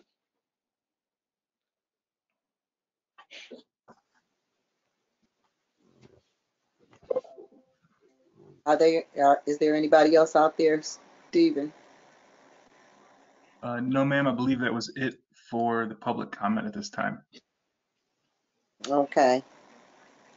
And I don't see where there will be any more options for the public to speak, so. Mrs. McIntosh, Board President McIntosh? Yes, ma'am. Can I say a couple things? Yes, please. Okay. So last week, so one of the questions was in regards to the vaccine for staff. Last week, I sent out a survey from my office to all staff asking who was interested in taking the vaccine and asking them to complete the survey so that we could compile the data and have the data. I even sent an email to the bargaining units asking them to encourage their members to complete the survey so that we could have an accurate number of our staff members who wanted to take the vaccine. Because when the health department sent out an email opening it up to educators, I immediately sent that email out to all staff, letting them know that the health department was going to be giving the vaccine out to educators. And I immediately heard back from the educators that the appointments went quickly. And some of our staff had an opportunity to get an appointment. Some of our staff did not have an opportunity to get an appointment.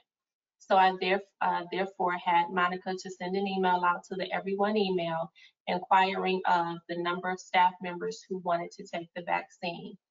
We compiled the data for the number of staff members who wanted to take the vaccine, and I am in the process of working on a plan so that the staff of Flint Community Schools will be able to take the vaccine, those staff members who want to take the vaccine. So the question was asked, what is the plan? I was a little taken back that that question was asked because of that information that went out last week. And we are collecting the data and working on a plan so that our staff can take the vaccine.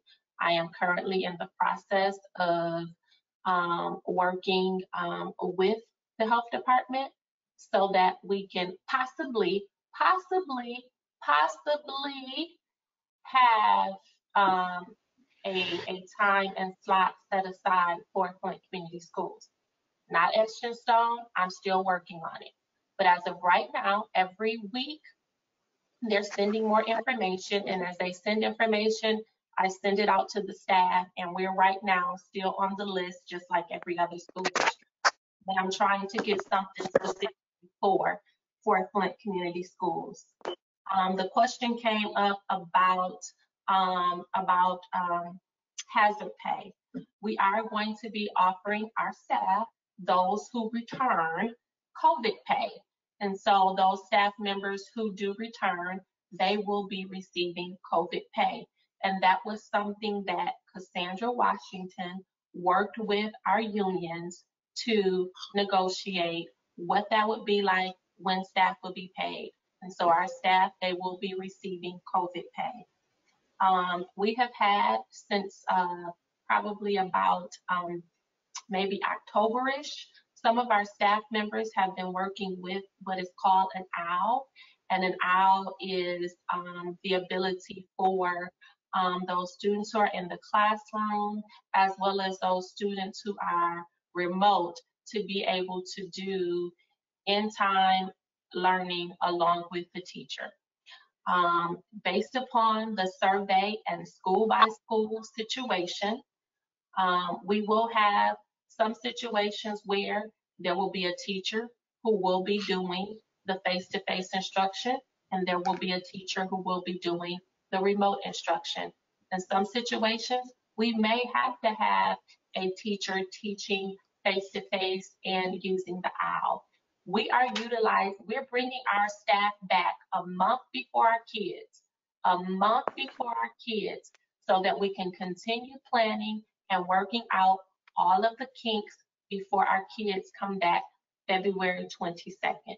That's what this time is for, to be able to work out all the kinks, to be able to do professional development with our staff around the professional development that is needed, to be able to do professional development around COVID and how we can help to keep each other safer. So that's what this time is going to be spent doing, working out all of the kinks so that we can be prepared for our students to come back on February 22nd.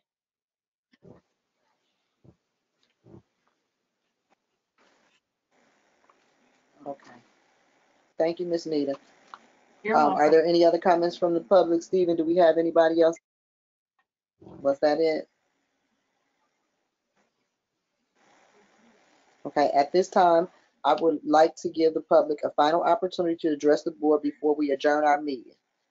Stephen, please check and let me know if anyone wishes to speak. Sorry, I did put a couple hands down. If anyone has comments, please click the hand raise function again. It does look like Mr. Woodson has his hand up again, though, so I will go ahead and unmute him again. Okay. Hello again. Hello. Let me say this. I hope that we can, with a new board, that things would operate for the people and the kids here in the city of Flint, because the past years, our school district has been decimated by people working undercover for others. And just like with GISD, our kids were lacking funding because no one really went after GISD. I'm happy that Attorney Williams fought GISD with the utmost, but it was still other things in the plan, and they trying to work their way back. Snyder gave away a lot of stuff from our school district. Larry Watkins, June 5th, 2013, gave away a lot of money with the special need modification. 11 schools was given away a month later. You had people going to Lisa Hagel, who is the superintendent of GISD, going behind our backs while we was fighting to save our kids or get more money for our kids, trying to make deals with them. And then you have people sit back and murmur because of their own personal vendettas and their own hidden agendas. I hope and pray, Ms. Stewart, that you don't really too much rely on Genesee County, because Genesee County allowed us to be poisoned with the Flint water. Genesee County, I've been fighting with them. They put positive COVID patients in nursing homes. I've been fighting with them trying to find out how many doses of vaccine has Flint gotten, because it's first come, first serve. And Flint is the last to be served in majority of things unless it's bad. You know, we the first one to be served when it's bad. So I hope you don't put too much trust and faith in Genesee County, because Genesee County don't love us, and they really don't care what we do or how it's done to us. So please don't really put too much trust and faith in them, and always double check them. Thank you.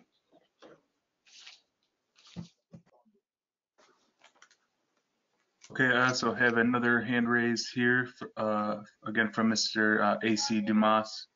Mr. Dumas, you are now unmuted, and you may begin. Thank you again. Again, my name is AC Dumas, and just a few things that I want to say to the board. I want to appreciate board member McIntyre. I think that's who it is, for asking the questions and doing what you're doing on the board. I don't know you, but again, I appreciate you. I want to say to the president and the board members, you must follow Robert's Rules of Order. This meeting has been very, very confusing. And if you're going to have, once you approve the agenda, that's the way the agenda is. Perhaps you might want to say that you want at the beginning any agenda changes.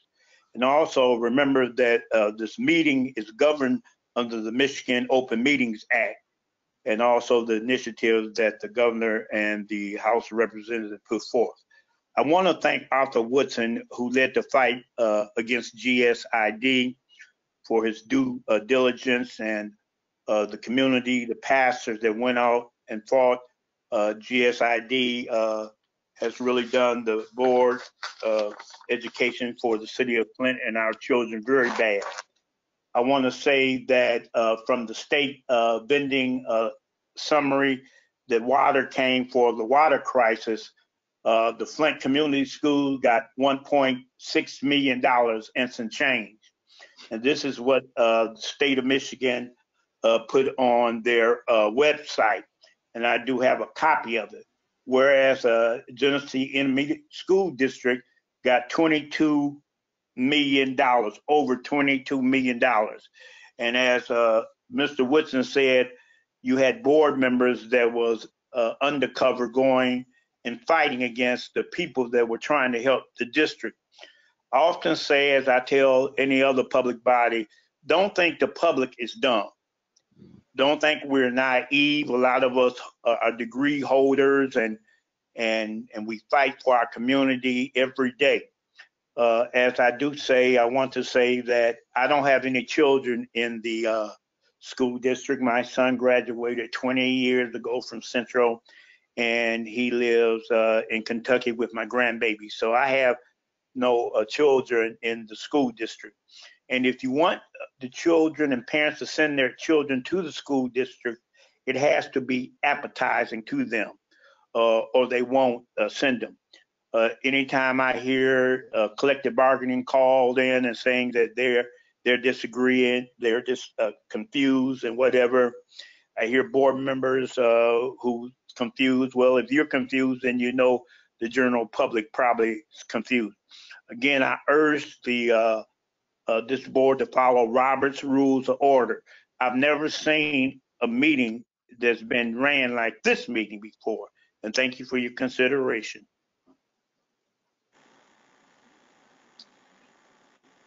The public is reminded that you may also send emails to FBOE@flintschools.org to have comments read at the next meeting.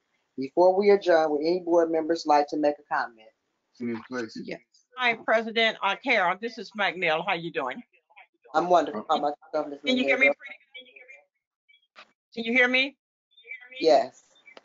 Hey, I would like to make a motion. At our last meeting, Kenyatta Dobson brought to the board and requested get us to vote on or make a motion on it regarding Danielle Brown and doing a literacy room on her behalf. So do we need to make a motion to move forward, or could we bring that back to the board? There is a form that we have to turn in and give to Mo for her to add it to the agenda so that we can bring it forth in the next meeting. So Ms. Dotson need a form for that? Yes.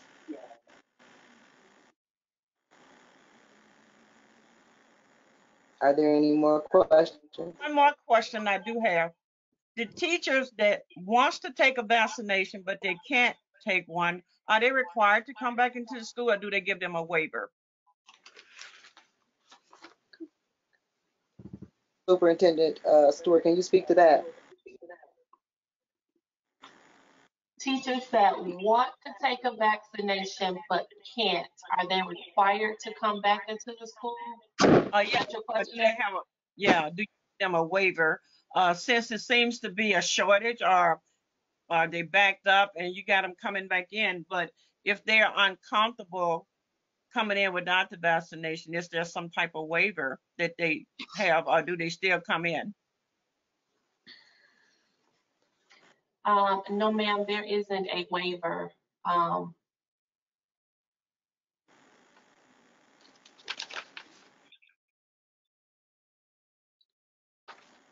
Can I add something to Ms. McNeil's question if she's finished? Go Are you ahead. done, Ms. Me? That'll go Go ahead. ahead, Ms. Green. What about teachers who get doctor's notes? Do they get doctor's notes because they have pre-existing conditions? Is that honored, or how are we working with that? If there's anyone who has a doctor's note or anything of that nature, and I want to say nature because that could be an umbrella of things, they need to contact HR. So are we doing anything like that with doctor notes presently? For staff who may not be unable to come to school because of the high risk? So if so, there's a staff member who has, and if I'm trying to understand you correctly, who has a medical condition or any other condition along the lines of what you may be speaking of, they should contact HR, and Cassandra will help them navigate through that. You asked me, was there anything that was in place now? Is that what you Presently, said, Board yeah. Member Green? For staff who may have pre-existing conditions or doctor's notes requesting that they not going back into the building. Are we honoring those things?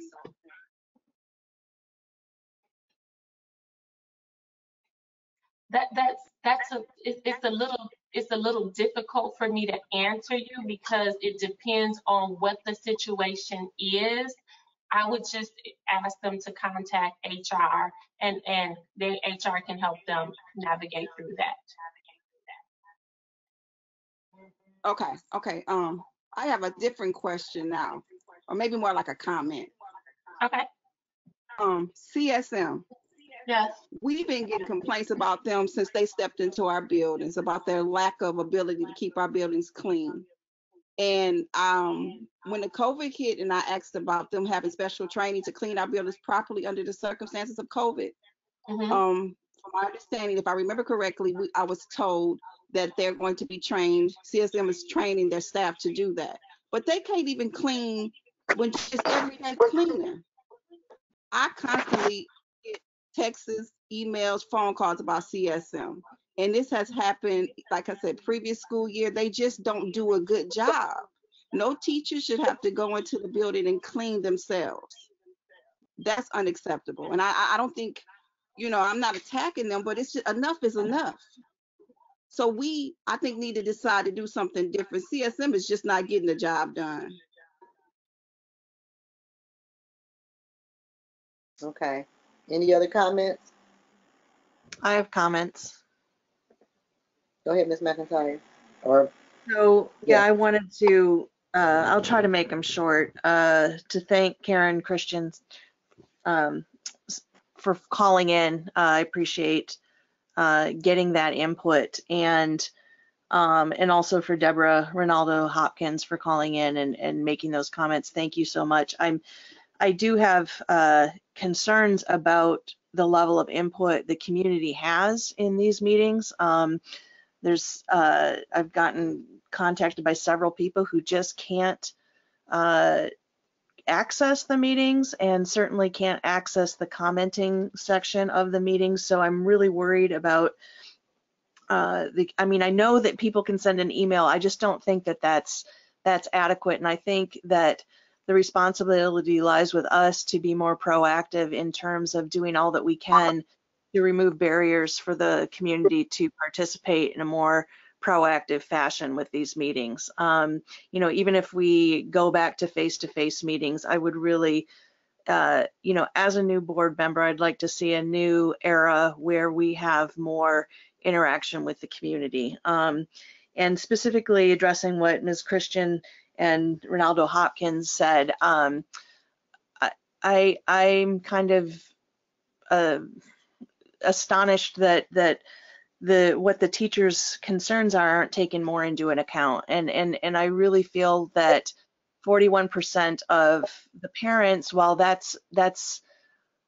I'm glad there was input given to the parents about coming back, into the schools. I'm wondering about not necessarily the quantitative number of 41% versus 49%, but the qualitative answers of the parents. I would really be curious about the 41% who expressed interest in returning to the school to delve a little bit more deeply into those responses and see if that was a response that was necessitated out of needing to have help with their children, childcare, with help with children's learning styles.